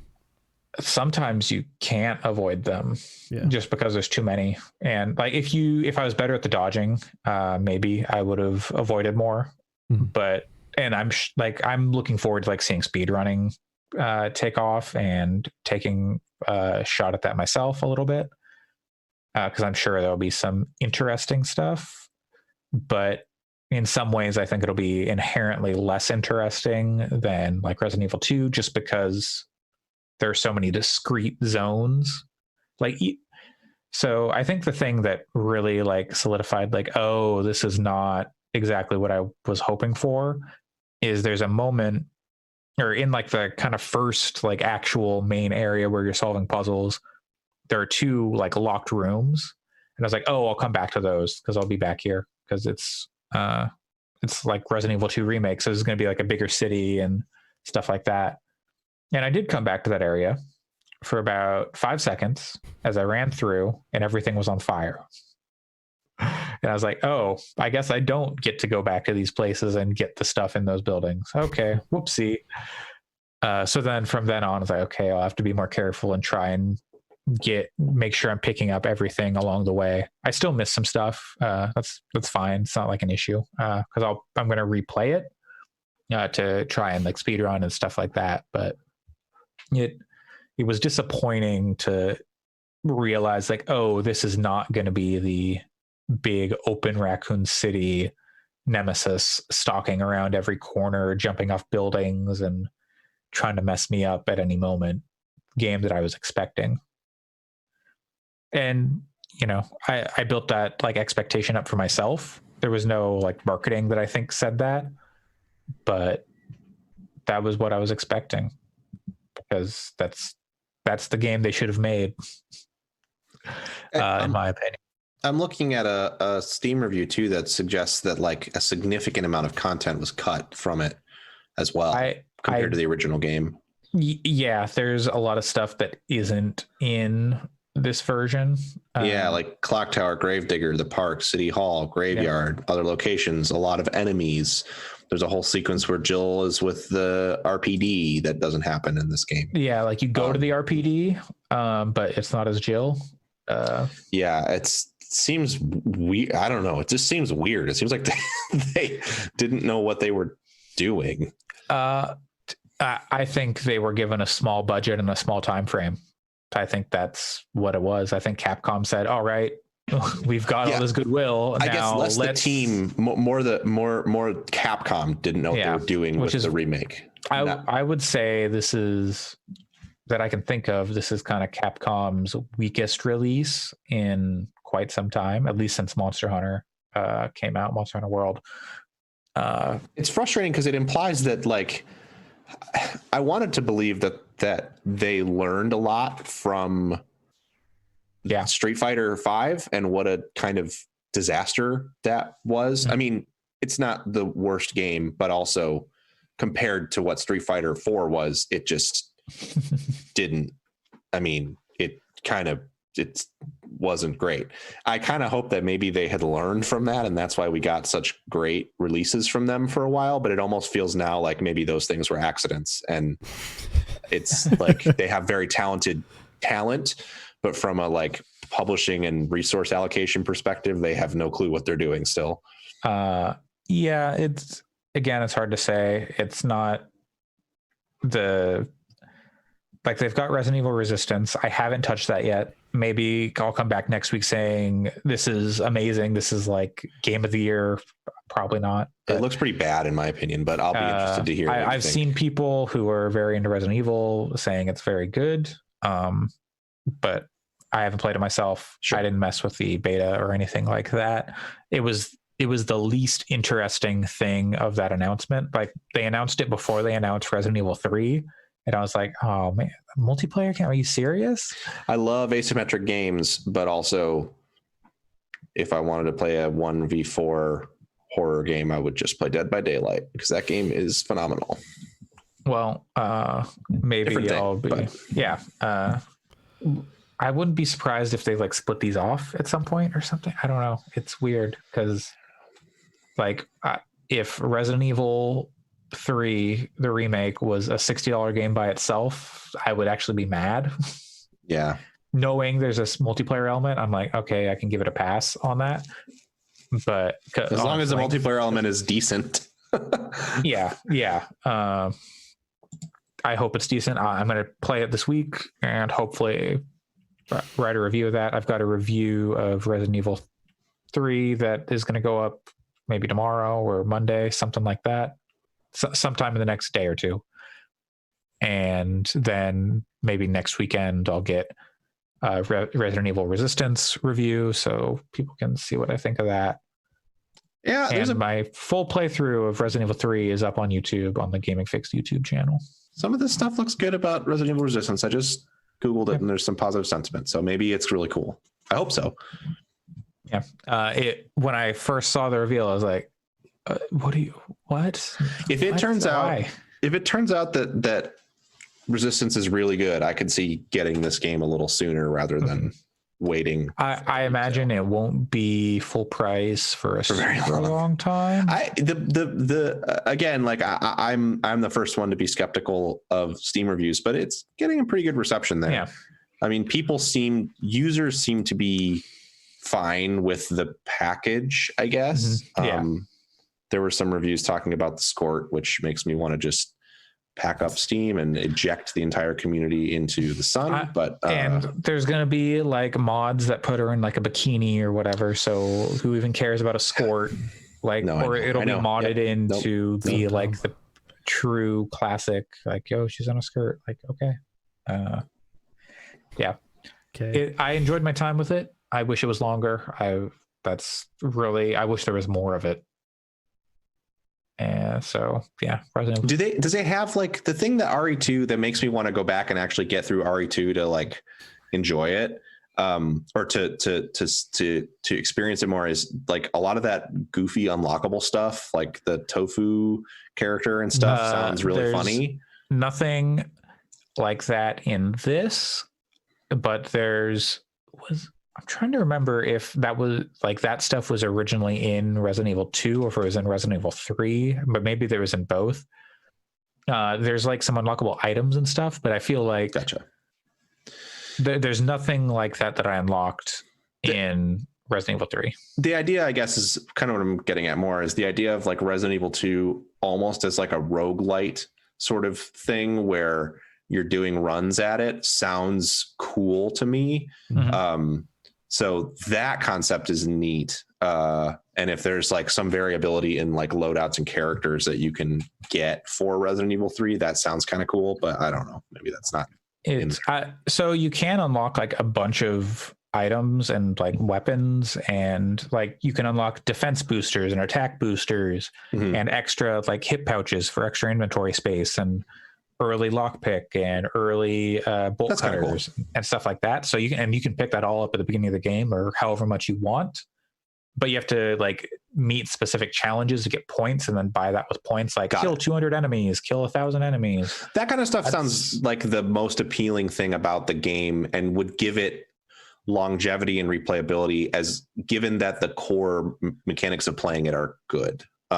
Yeah. I wish it was longer. I wish there was more. Sure. Oh yeah, for sure. I would. Yeah. It just sounds like it should be a different game. Yeah, it's not the game I hoped for, which is like my main complaint, and that it's even what is there. If they had made what is there just like more of how they built it, that would also be fine. I think the meta frustration is like they're not going to do another one of these. It's not like now in 2 or 3 years there'll be another shot for you to get an open world Raccoon City with Nemesis following you around. This was the shot for that. Yeah. And it's never probably ever going to happen again. If it does happen again, it'll be in 20 years. So like that I think is the part that is the most frustrating. Resident Evil 3 remake. I mean, I would put it past them to do that in a long time when they need the cash, but it's just you wish they would have nailed it. That's all. Oh yeah, well that's every game. You wish they would have nailed it. Yeah. But there was something going around. I can't remember if it's this team or the Resident Evil 2 team is doing like a bigger project, but it's not Code Veronica and it's not Resident Evil 4.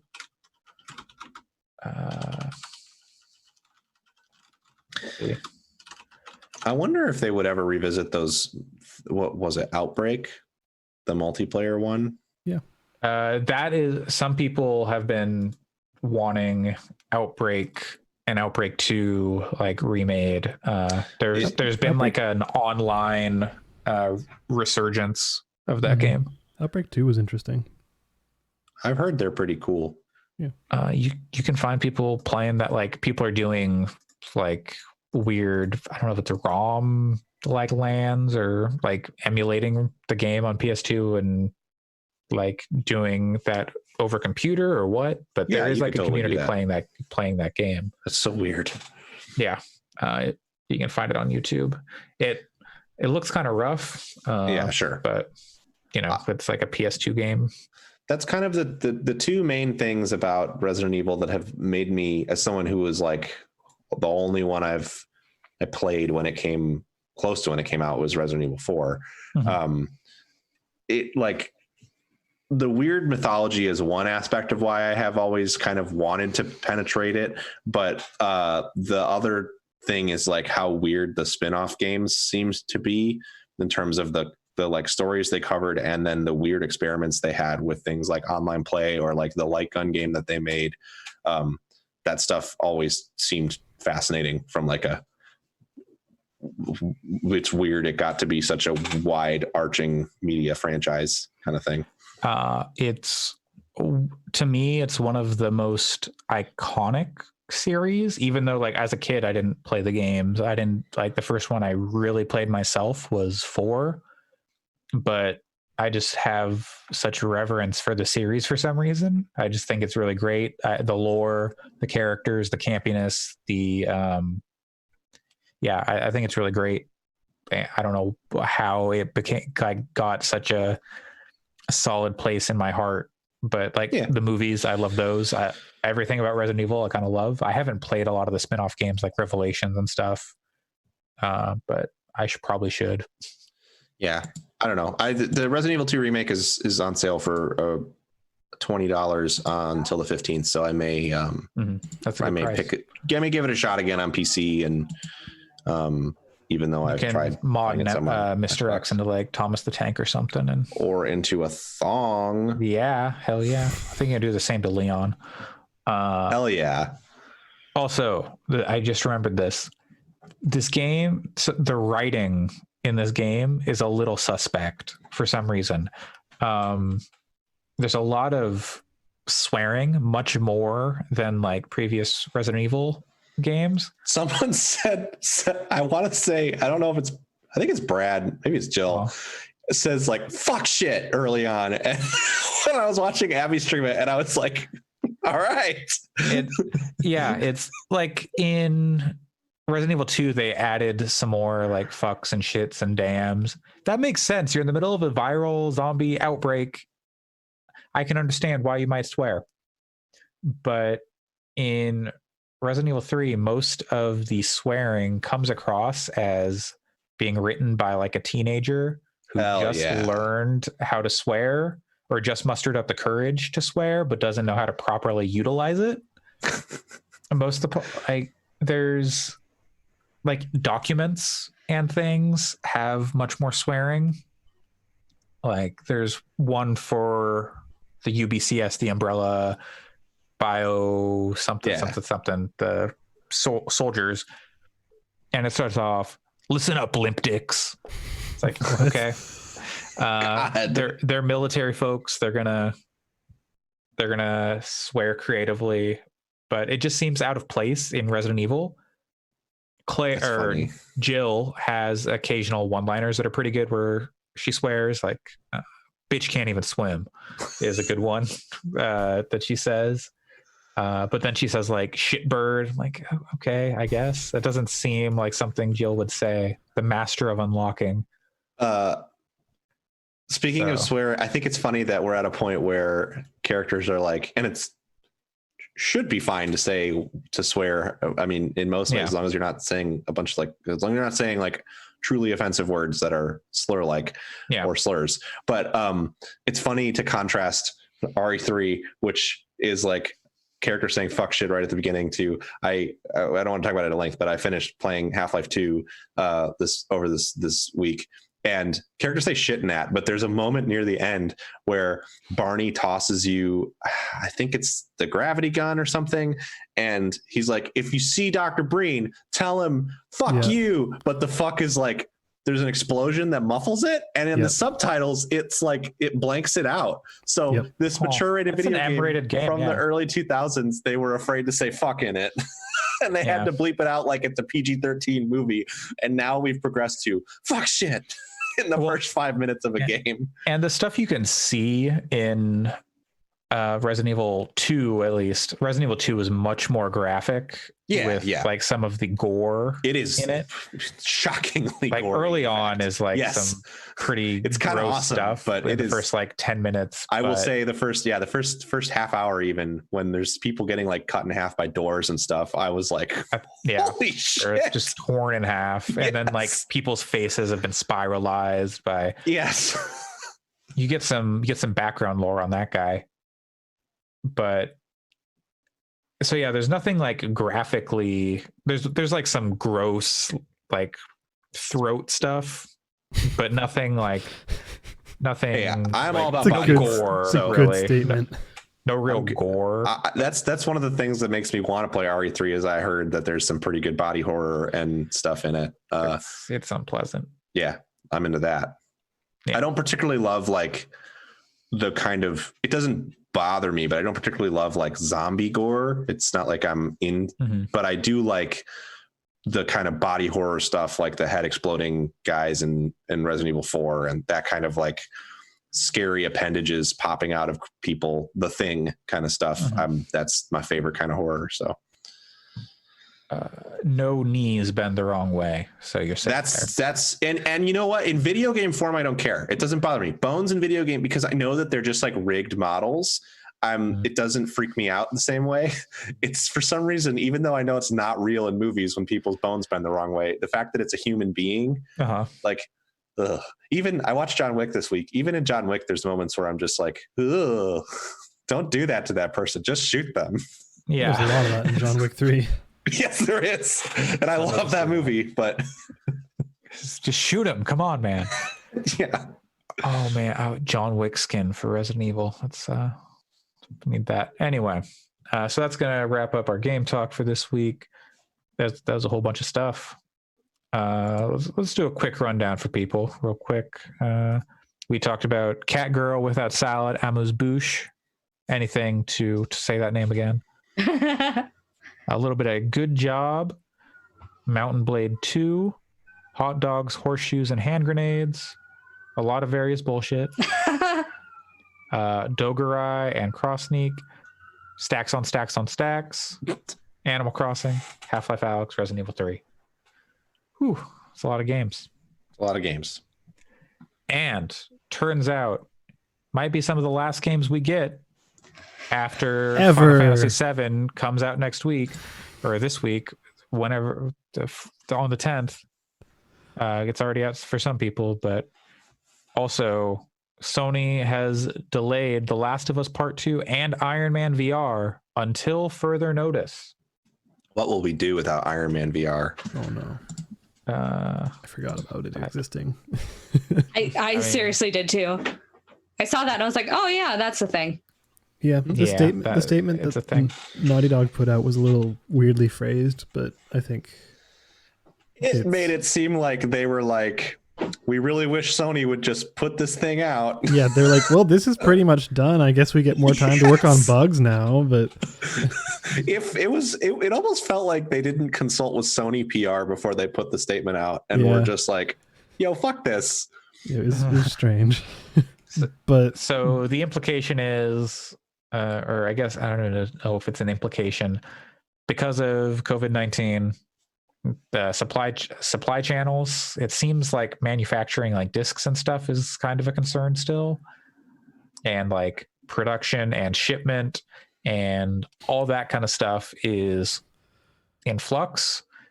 And instead of putting it out via digital only or anything like that, they've decided to hold off until things have calmed down and we're not in the middle of a viral outbreak. To talk about their game about a parasitic outbreak. Yeah, I don't know if that has anything to do with it, but like, I don't mean that that's the reason. It's just funny that's kind of the situation we're in. Yeah, but like, I can see it being somewhat of a responsible choice if you consider how many people do like midnight campouts for video games and stuff. Like, yeah, stores have been avoiding like those situations. They have, but. Right. But also if the supply chain is such that they're having difficulties manufacturing discs, I feel like a lot of retailers would not be jazzed if they said, oh, we're doing digital only. And there'd be plenty of people who wouldn't be happy either. Right. It's like it might, if they didn't delay it, it could potentially harm some of their relationships with retailers. And it's like, does that cowards. As long as internet in the States is bad, yes. Well, and beyond that, unfortunately, it matters because they rely on those retailers to sell physical machines, which they're going to be asking them to do, presumably in the next year or two. I mean, I don't know how this is all going to affect that, but it sucks because I think that, to me, the answer is as simple as you can. Obviously, there are places where it's hard to get physical copies. I think if you're Sony, there's a way you can do this where you make it work.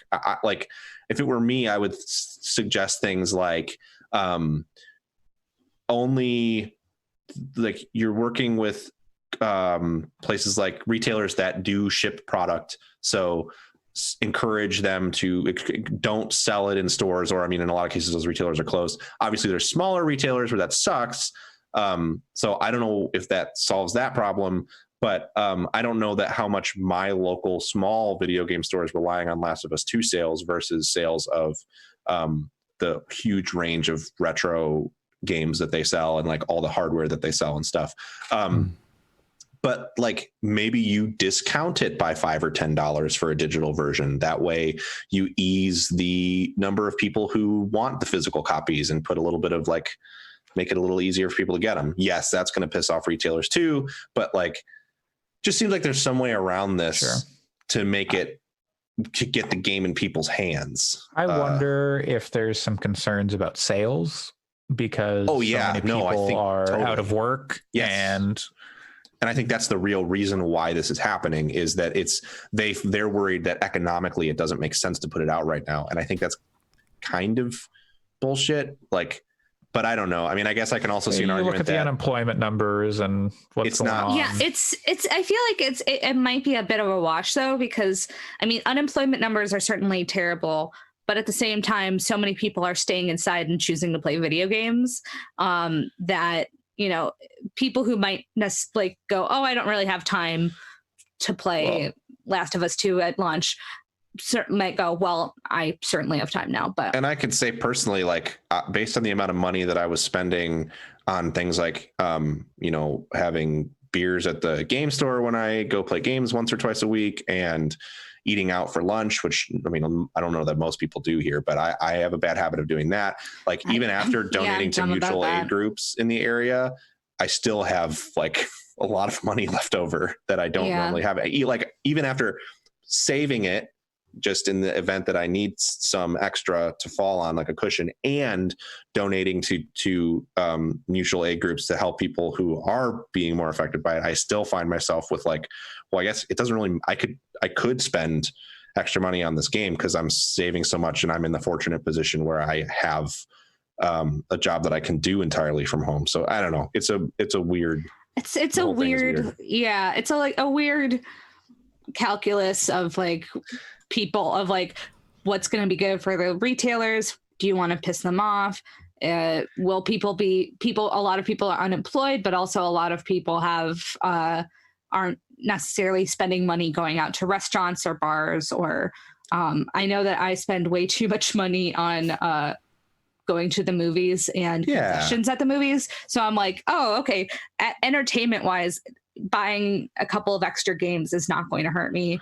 But at the same time, not everybody's in that. It's like it's weird. Like, I can imagine being a company and just being like not knowing what to do with that. Yeah, but I guess my concern with the way that this, and personally, people who listen to the show know I don't like The Last of Us. I'm not interested. I'm not going to play Last of Us 2, and I think Last of Us is perhaps the most overrated video game of all time. Personally, it's my personal take, but I think like this isn't going to just, it's not like they're going to delay it 3 months and all of this is going to be fine. Like this is going to have global repercussions for years potentially. So delaying it to me is not the solution. Like companies are going to have to find creative solutions for how to release stuff. Otherwise games aren't going to come out at all.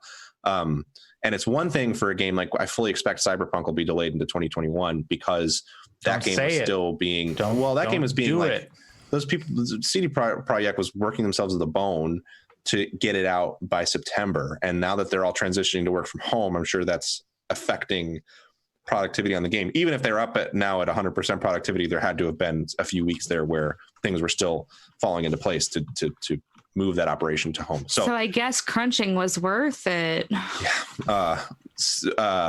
Well, the thing is, if it gets delayed, they're still going to be crunching that entire time. Just crunching. Which sucks. I'm very excited about that game, but it also sucks. They have said that there won't be a delay on Cyberpunk, even though they have transitioned to working from home as of like. Okay.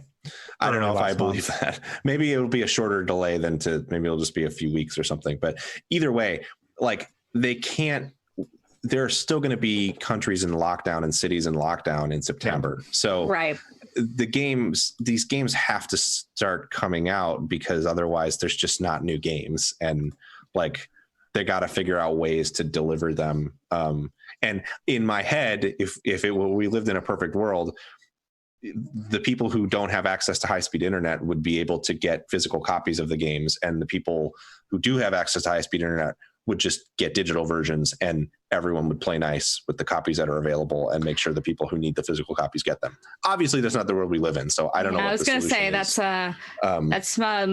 mighty optimistic of you. No, I don't think that would happen. That should happen, but there's got to be some way to try to help that situation. And I know that personally I'm using this as I can play a bunch of games in backlog or buy stuff on sale, but at the same time I know not a lot of people are just like I'd want a new game, so I get it. It's interesting that only news about Last of Us 2 being delayed has come out, because a month later Ghost of Tsushima is scheduled to come out. I believe it's just a month later in June. Is that what it is? Is it July or June? I think it's June. That's not that far off. What if actually The Last of Us 2 just sucks and they have to remake the game? that would be. Oh, dang. We can't release it now because of coronavirus. Yeah. We have been told shucks. The whole basis for our campaign is a horrible trope. Yeah, exactly. I'm still hoping it's not that. But It's We too finally bad that read we the have comments. another we can keep working on this game until future notice. Like We can't finish the story till the next season of The Walking Dead comes out. We need to see what happens there. Aw, shucks. Yeah. This season just ended, so now they can take that to oh my god. Okay, All right. that was a much more lively discussion than I expected. Hey, you bring up The Last of Us, and I get Packet's emotional. fired up. Yeah. It's very passionate I get about angry. that You fuck- series. So there was the BAFTA Awards happened, and I will say they made a very good pick for their game of the 19, which was Outer Wilds. But they did like a bracket challenge of like all of the BAFTA winners for the last 10 years, which includes such games as Mass Effect 2, Dishonored, and Portal 2, and God of War. And in their little bracket thing, The Last of Us was the one that won. And like the implication being it is the best of the BAFTA winners for the decade. And I just wanted to like throw my monitor out the window. I'm Okay, so starting to come around to maybe Mass Effect 2 is overrated. I agree with you. However, it is better than Last of Us. I feel like every episode I want Pat to have a rant about something because it's very entertaining. This and then the time travel rant was like Dishonored and Portal 2 are both like oh, those are great games. Yeah. universes beyond The Last of Us in terms of storytelling and innovation. God damn it. Never mind. Is this when I admit that I only played a couple hours of The Last of Us and I was like, I'm good. It's fine. It's a The good first it's a couple very hours of well-made. The Last of Us are emotionally draining. It's a very well made video game. The people at Naughty Dog are extraordinarily talented at impeccable control, getting really great performances and actors, and also that game sucks. Wow. I disagree There's with all of another that, but let's carry on. Yeah, that's I mean, some people like bad games like Like Control. Breath of the Wild, and some people like fine games like The Last of Us. Anyway, speaking of games, Call of Duty Modern Warfare 2's remastered campaign is out now. Yeah, it's not a great campaign, in my opinion. It is the most iconic of the Call of Duty campaigns, though, probably. It is, but Is like, it? Because of No Russian. No Russian, because of I guess. the fighting in a burger place. Like, yeah, it has set That part's piece moments, cool. but like that was- campaign has it no was, pacing and its story like, makes no sense. The landmark moment for Call of Duty. It I was. kind of feel like we're But yeah. like, like Modern Warfare was big. I think Call of Duty 2 was where it really caught on because of No Russian and the controversy around that generating a lot of buzz. Do you know Yeah. that you don't know? Because I just realized I didn't realize until Jeff Gerstmann was talking about No Russian on the Bombcast, which was very good. I recommend listening to it if you're not a regular Bombcast listener. I did not realize that level was called No Russian because you're not supposed to speak Russian. yeah, I thought the idea was that you're not supposed to shoot Russian people. no. Wow, It's the line he says as you're getting out of the elevator. He's like, I "Oh, know, and I remember, always no thought that. Russia." I always thought that line meant don't shoot any Russian people because at the time it was not clear to me what part of the world you were in that airport. Wow. Yeah. Nice. I didn't really pay much attention because it was a Call of Duty story. That's Well, neither did I, and that's why I was didn't like, realize they must be at a European airport and they don't want to shoot any Russian people because they're Russians. And What if that was actually it? And if you shot a Russian person, you got a game over. They're just random Russian folks. I thought it was pretty clear from the context, but that's all right. I think most either people way. probably thought it was pretty clear. I'm not arguing that it was actually that confusing. Just I played that story, that campaign once, and Yeah. that was my interpretation at the time, and then I never thought about it again until this Yeah, week. fair enough. But All right. also, who wants to pay $20 for that campaign and no multiplayer? People who want a ghost mask and is it ghost a soap mask and Call of Modern You get Warfare? Ghost. It's a ghost mask. Ghost. I'll be honest. I kind of want that ghost mask. I don't think I wanted enough to pay $20 for it, but Yeah. I did buy a pack of guns that make it look like there's a blue glow stick coming out of people when I shoot them, and I paid like $10 for that. So, because you can get guns that have tracers that are different colors. Mhm. Tracers. Then Do you they have can little shoot, British accents? Then you can shoot. Cheers, love. They can shoot people in the butt cheek, and it looks like they're pooping out a red flare, and it's funny. Just like Tracer. That's, Cavalry's here. That's leaked Tracer Super Ultimate for Overwatch 2. All right. Anyway, yeah. Speaking of sequels to games, Valve details major changes for Artifact's new beta. Yeah. Even the Doesn't one move- person here I thought Yeah, would you're care. the only person who would care, Pat. Do you have any? I do thoughts? care. I do care. But they fired Richard Garfield. So, Did they fire him or did he left. leave? Yeah. my understanding is that they terminated his contract. But perhaps, I mean, I could be wrong. I don't know. I got the impression that there was the way in which he departed from Valve was not like super dramatic or full of venom, but very much there will be no further collaboration between them. And I feel like without him involved, it's like, whatever. I mean, I don't know. He was laid off is what happened. What? Okay. So what killed Artifact? Was it purely the economy? It was the economy, but also that the game was too complex. The game was too complicated. Complex is the wrong word to use.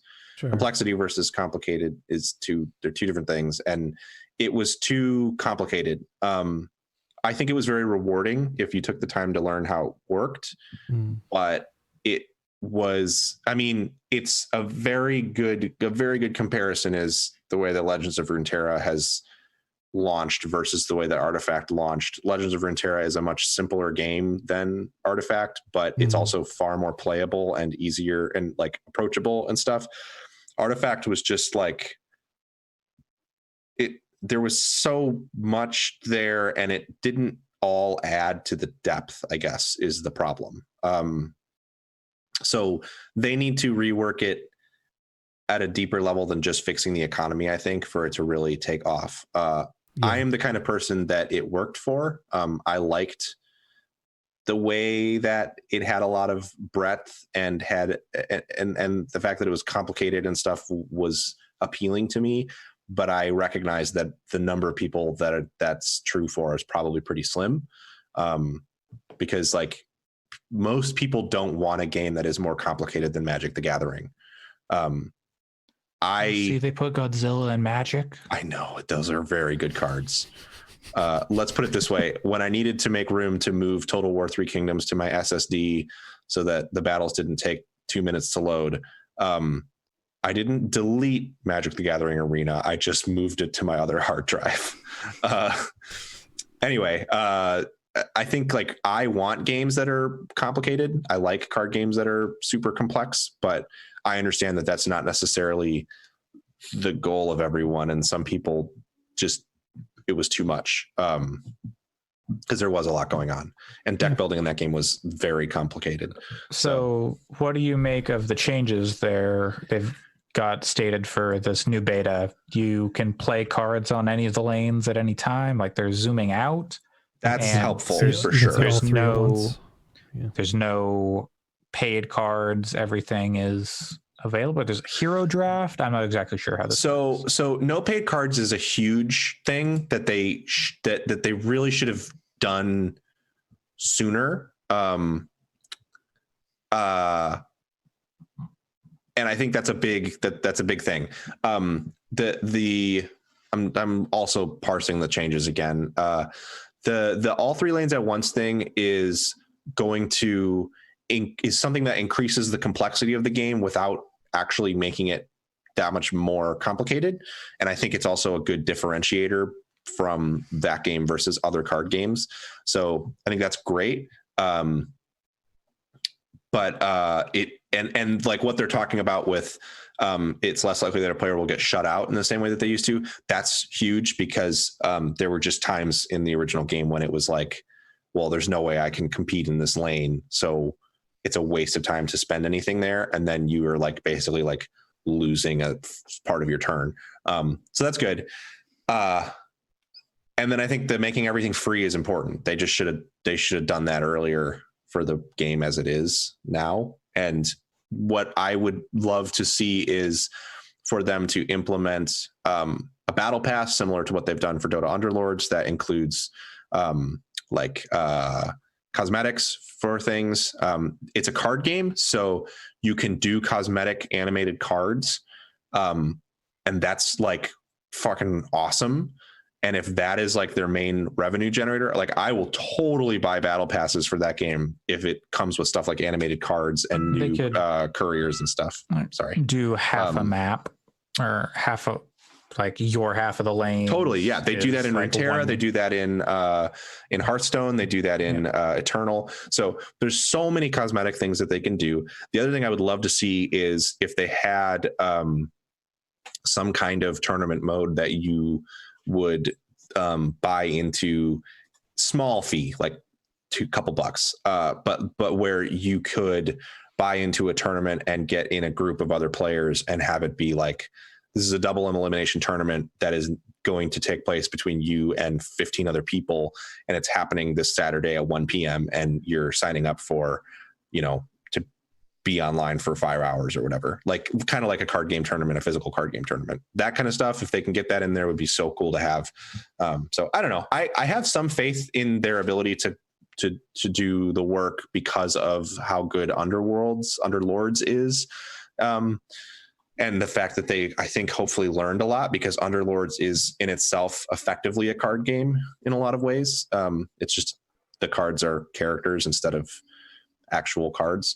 But at the same time, like I said at the top, Richard Garfield not being involved is concerning in terms of their ability to like generate new content. And to be fair, he doesn't work on every Magic set either. He kind of comes in sometimes, and I don't even know the last he worked on. He may not have worked on one for a long time. So it's possible that people at Valve have the chops to do it. I just don't have any evidence to suggest that they have that other than Underlords being pretty good. So all right. Next up in the news that is relevant to Pat, Nier is getting a remaster, and its title is quite a mouthful. This is from the Polygon story. Nier Replicant Ver 1.224744874139. Yeah, people should play Nier. That's for sure. The first Nier is really good. It's not as good as Automata, but it is wild. The story in some ways is almost, it's weirder because Automata goes off the rails in a big way, which is cool. But the original Nier, when you replay the story, you're actually replaying the same events, just with slightly more context. So it has this unfolding quality where you're like, that was cool. Oh God. And it's like, you realize slowly that everything is awful and the world is a nightmare and everything is terrible. And that's just a fishing mini game. So I think it's totally something that people should play. My only concern is that I did play it and I put like a lot of it. It's a meaty thing to replay it and get all the endings, which I did.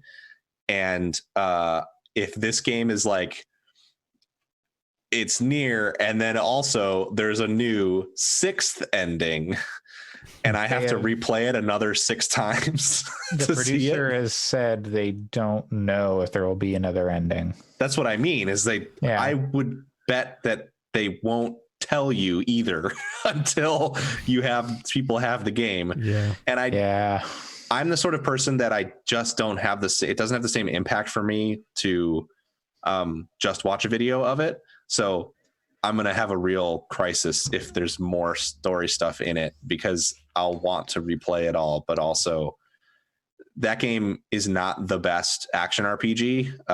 It's got a phenomenally interesting story and characters and some cool systems, but it's not like playing it is the best part. So yeah, I don't know if I want to replay it again. The remake is being done by Toy Logic, which I had to look up what they've worked on. they did the original port of Dragon Quest IX. They worked on The Evil Within.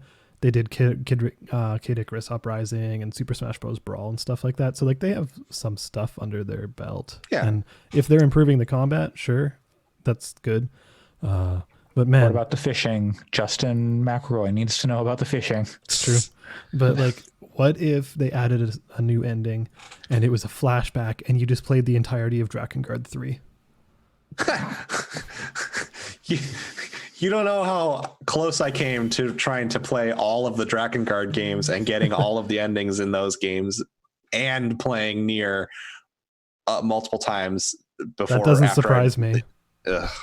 It's a bad scene. You should Stop play it. Nier. Get some help. I can't. There is no help for me. Vote for It's Bernie like my Sanders. favorite So thing. Pat can get some help. Mm. Medicare for all. It's my favorite thing to have like weird ass convoluted bullshit. So like, and it's good convoluted bullshit. Like Yeah. I'm not going to ever spoil it for people, but like the thing you find out at the end of Nier the first time you play it, and then when you go back to replay it, is like, I like am glad that I played that game in a dark basement with no one around, because it was soul crushing. Like I had to like lay down on the couch and just stop for a while. I Yep. think I watched a YouTube video that broke down the story. Now I don't remember any of it. Oh, it's so good. Was it by Valkyrie Aurora? I have no idea. Because It's It had so like her channel is amazing. That was I really good. I watched her. I stream, don't too. remember if it was a girl or a guy. You know, if you played Nier Automata and liked it and haven't played the first Nier, you should definitely play it. One interesting note is this is a Nier Replicant remake, which is another reason why I feel like maybe I should play it again. Is the You version that played- we got You played when it came Gestalt? out was Nier Gestalt. It cast the main character Nier as as a dad, and you were trying to save your daughter. And the original Japanese release, it was your younger sister, because big brother younger sister dynamics are more culturally relevant in The Japan. Xbox 360 Japanese release was this replicant one, or Gestalt. Gestalt, yeah. Yeah. So Yeah. But there's no concrete changes to the story between the two games. It's just it's just the Just voice the actor role. is different, and the role that they fill. It's not really, and it's not a spoiler to say that it doesn't really matter if it's your little sister or best friend or daughter, or I mean, as the only thing is that there's no romantic relationship obviously between the characters because she's a child, but that it's someone that the main character cares a lot about. That's really the only thing that is relevant. And the other thing that came with this news was Nier Reincarnation. I don't know if y'all saw just that. I don't want to mobile play game. that. Yeah, it's a I don't mobile wanna- game. I feel like I have to play that, but I don't want to play that. It's, Yeah. You know it's going to matter. Oh, it's gonna just be this it's Kingdom gonna Hearts make it Kingdom Hearts. Yeah. Unchained. Yeah. I will Kingdom Hearts say, Union Cross of Nier. if what's we're leading up to in the drought of Nier news that happened, if the lead up is actually Nier's just going to be the adult Kingdom Hearts, not that adults can't enjoy Kingdom Hearts. I love Kingdom Hearts, but the adult Kingdom Hearts, I am all the way fucking in for that. That Hell would be- yes. I don't know if I'm prepared for that world. What if Yoko Taro's Final Fantasy game is actually just like Nier cross Final Fantasy, and it shatters the barrier? It's God. it's like Kingdom Hearts, but it's Nier and Final Fantasy. And then it starts crossing over into Kingdom Hearts, and it's like, It might actually be a good game then. Boom. I'm trying to think of what would be a good series to cross with Final Fantasy to make an adult Kingdom Hearts. Okay, hear me out. Disney just bought Formula One. Formula One cross Final Fantasy? Lewis Hamilton, the newest hero. That's not where I thought this was going to go. Go the Expendables cross Final Fantasy. No, I bet Max right. Verstappen would wield a gunblade. Fast and the Furious cross Final Fantasy. Hell yeah. It's all about family all the way down. All right. Marvel Comics. There you go. I'm working with Disney again. I don't think it's going to happen. All right. Moving on. Next story. IGN announces Summer of Gaming event in June. Yeah. Following up on the cancellation of E3, IGN has decided to take up the slack, the pieces, and is going to host an event with a bunch of developers calling in, seemingly doing like remote interviews and demos, hands-on demos of games coming out. The developers involved include 2K, Square Enix, Sega, Bandai Namco, Amazon, Google Stadia, Twitter, Devolver Digital, THQ Nordic, Twitter, and more. Twitter. I did the ultimate game. I missed that when same. I read over originally. I don't know. The most divisive game in history, Twitter.com. Yeah. That's what that's called. They're collaborators. So Twitter, they might be like streaming over Twitter or something. Yeah, like Periscope or whatever. But yeah, I think we're going to see more events than just this one, because there's been a lot of conferences that are moving to purely digital. Yes, and they've been pretty sense. successful so far. So I think. I bet we see Microsoft and Sony do their own like reveal events, but then also like do interviews with IGN and stuff, because they'll reach an even bigger audience and things like that. Which platform has it? Has it been Steam, where they've been like, oh, here's some unreleased games that you can play for like demo form for a little while? Yeah, that's been Steam. They've done that twice now, on with Game Awards, and then what was the DICE? Or I don't know if it was DICE, but there's something recent that they did that for as well. GDC. I don't know. I can't remember, but yeah, like I wouldn't be surprised if we see more of that kind of stuff, especially with Sony. I imagine they can be like, oh, let's just open up like PlayStation Now for everybody, and here's some demos for shit that isn't out yet.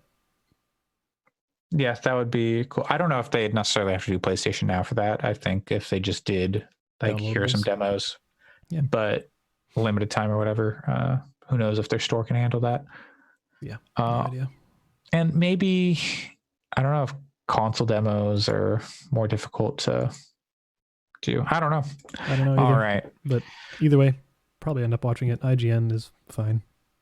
On that E3 note, the ESA has set dates for E3 2021. Okay.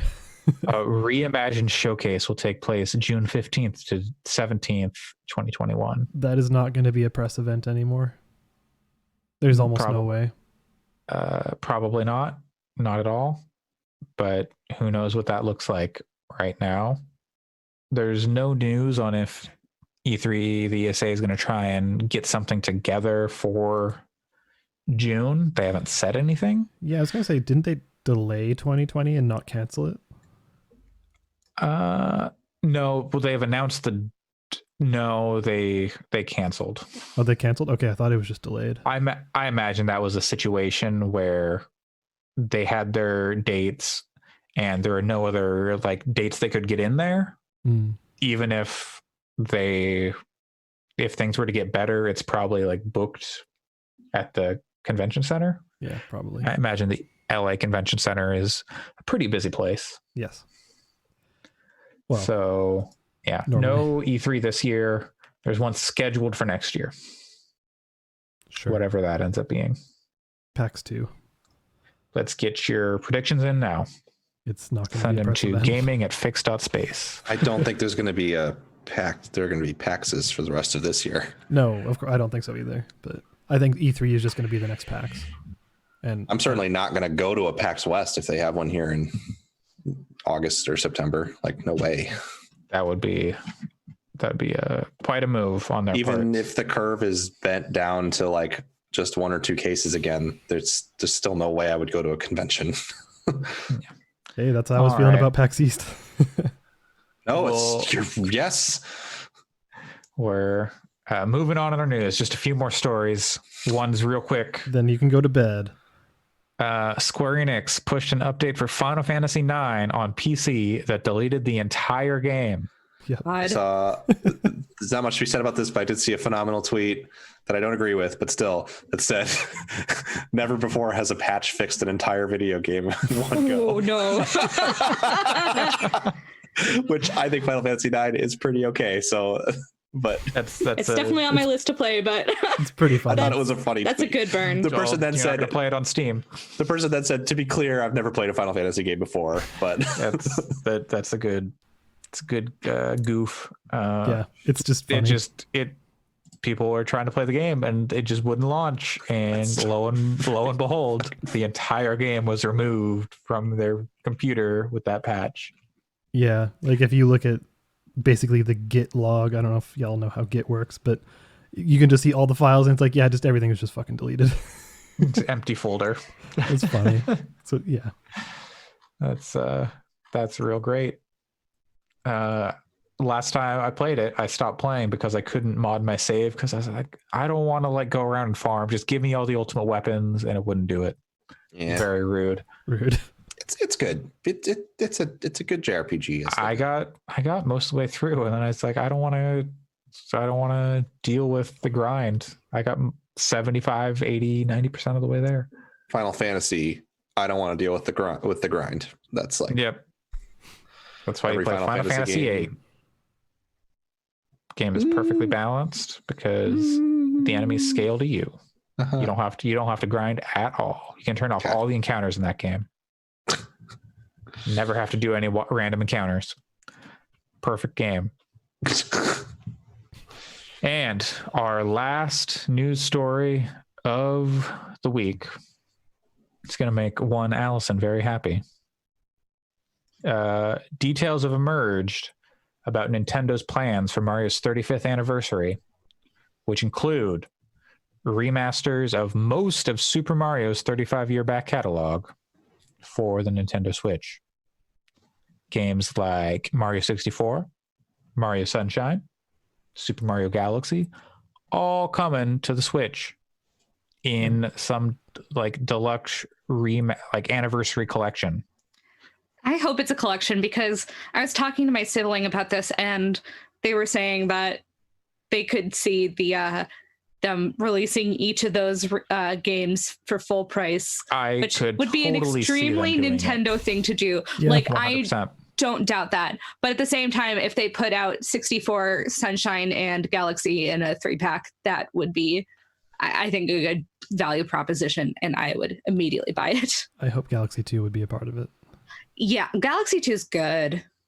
I feel like I understand that it is not, you can't just like put the games out anywhere. So I do understand there's always work involved in porting them. Well, especially with like an N64 game. 100%. Yes. So this is not meant as a like ignorant, like just do this.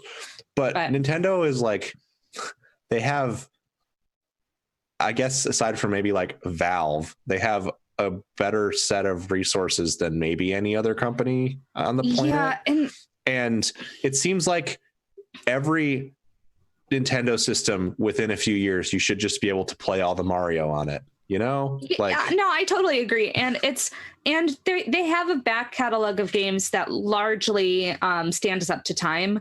Like exactly. another of my playing weird nonsense yesterday, I was playing Yoshi's Island, and it's like, that's a good game. And like having the NES and SNES games on there for the online is really nice. But at the same time, like the fact there's definitely work to port games, but at the same time, people will buy old Nintendo games. I would. I don't even. I'm not a huge Mario fan. I like 64 a lot.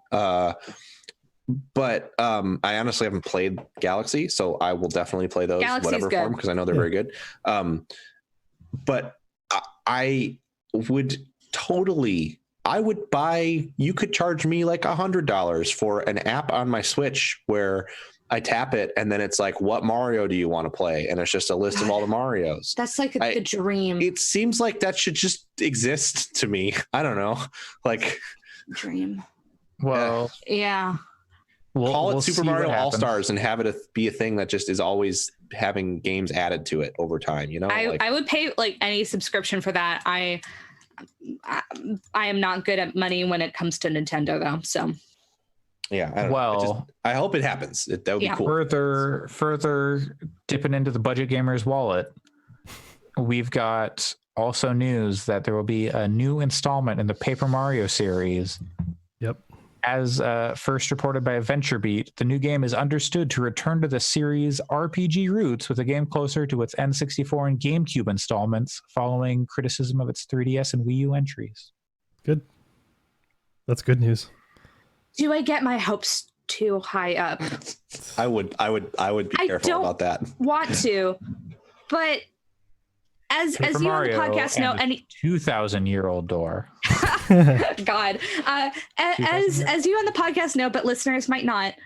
Paper Mario and the 1,000-Year Door is my favorite game of all time. Yep. Or Because the 1,000-Year Door, not the worthy. but yeah. I love that game so much. What a fake gamer girl, doesn't even know the name of her favorite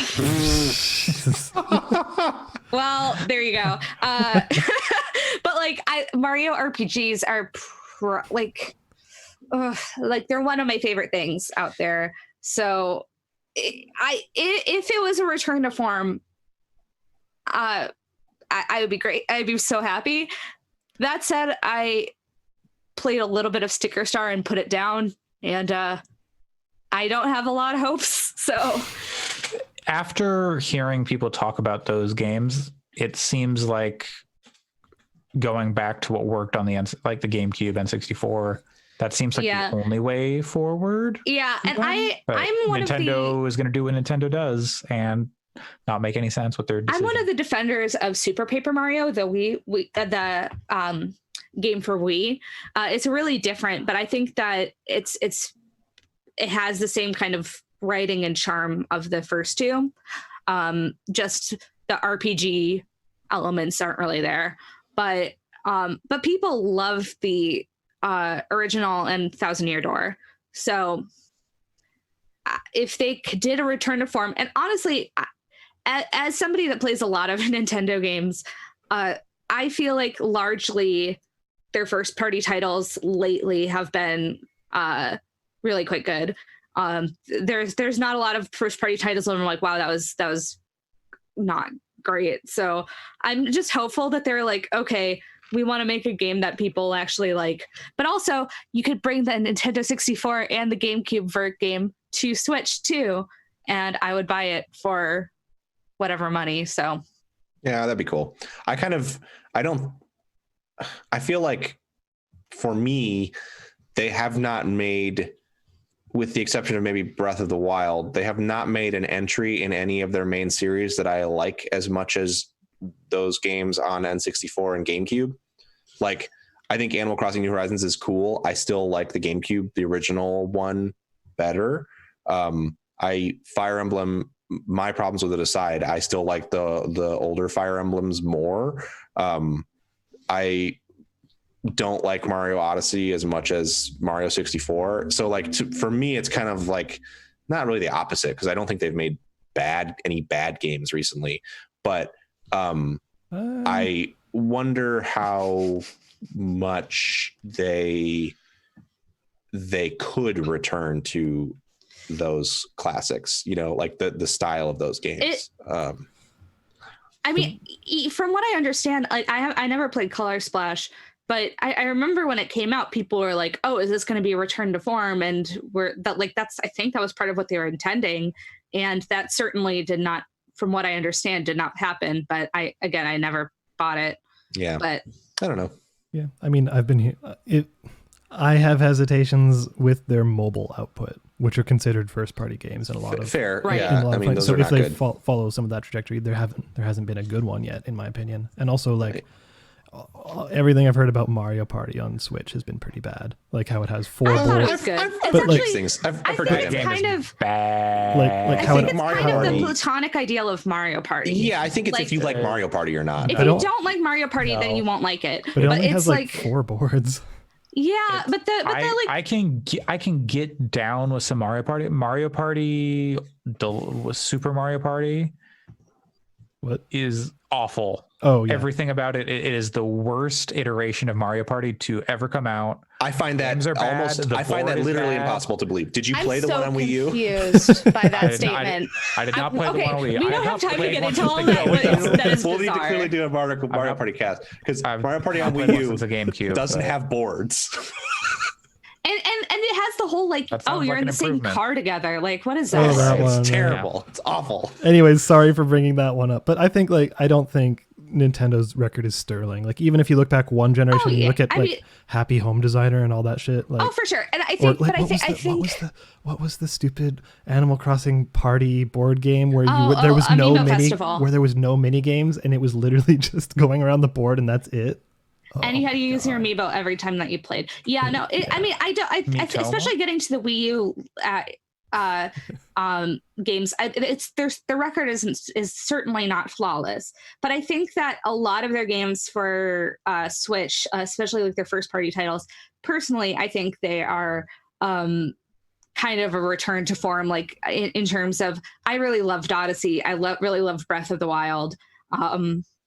I just think that there's a lot of really great games that are generally really well liked. So I want to be hopeful, but at the same time, I'm like, I love Paper Mario so much that I'm like, I don't know.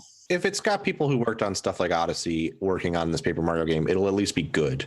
Yeah. Whether it's actually the thing, it'll at least be good. Because I mean, that team is extremely talented, and Odyssey's a great game. Yeah, and I mean, I don't think it needs. You take the Odyssey team and put them on Paper Mario, though. No, I don't know if you do either, but I mean, that doesn't seem right. Yeah. Yeah, I mean, I think that you could do something different and still have it be good. Like like I said, Super Paper Mario is really, really different, but I still think it's quite a good game. So I don't know. I think that you can have that. I think that the biggest thing that you need really in a Paper Mario is the characters and storytelling and the humor being there. And sure. Yeah, I don't know. So I want it to be really good. It's good. Paper Mario is the number one thing I want, but you know. What if it's Paper Mario, but the combat is like ARMS? Okay. I mean, I have arms, but you know. Yes, you do. I can see them. Arms. I can relate, Allison, because I just want the next Elder Scrolls game to be good, and I have very little faith in Bethesda's ability to deliver that. Yeah, so. it's the feeling of like I would like to have high hopes. Yeah, but I don't. Would you like to have high hopes for a minute? What? Never mind. I got you. It's clear how far past we've moved in the political discourse. Remember Pete Buttigieg? That was 37 years ago. Yes.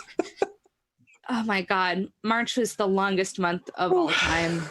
Oh, we're not even in March anymore. I know, but it still felt like it felt like an eternity. Well, April already feels like it's been 2 months. Mm-hmm. Before this podcast becomes the longest podcast of all time. Just leave our mics open. We're pretty much already there. We are going to wrap up this episode of Gaming Fix 115. Is that where we're at? Yes. Yeah. 115 on April 4th, 2020. Ah, yeah, nice. 4/4/2020. We planned this years in advance to make sure we got an episode on 420. We're not 420. Just wait for the June 9th episode. Nice. Yeah.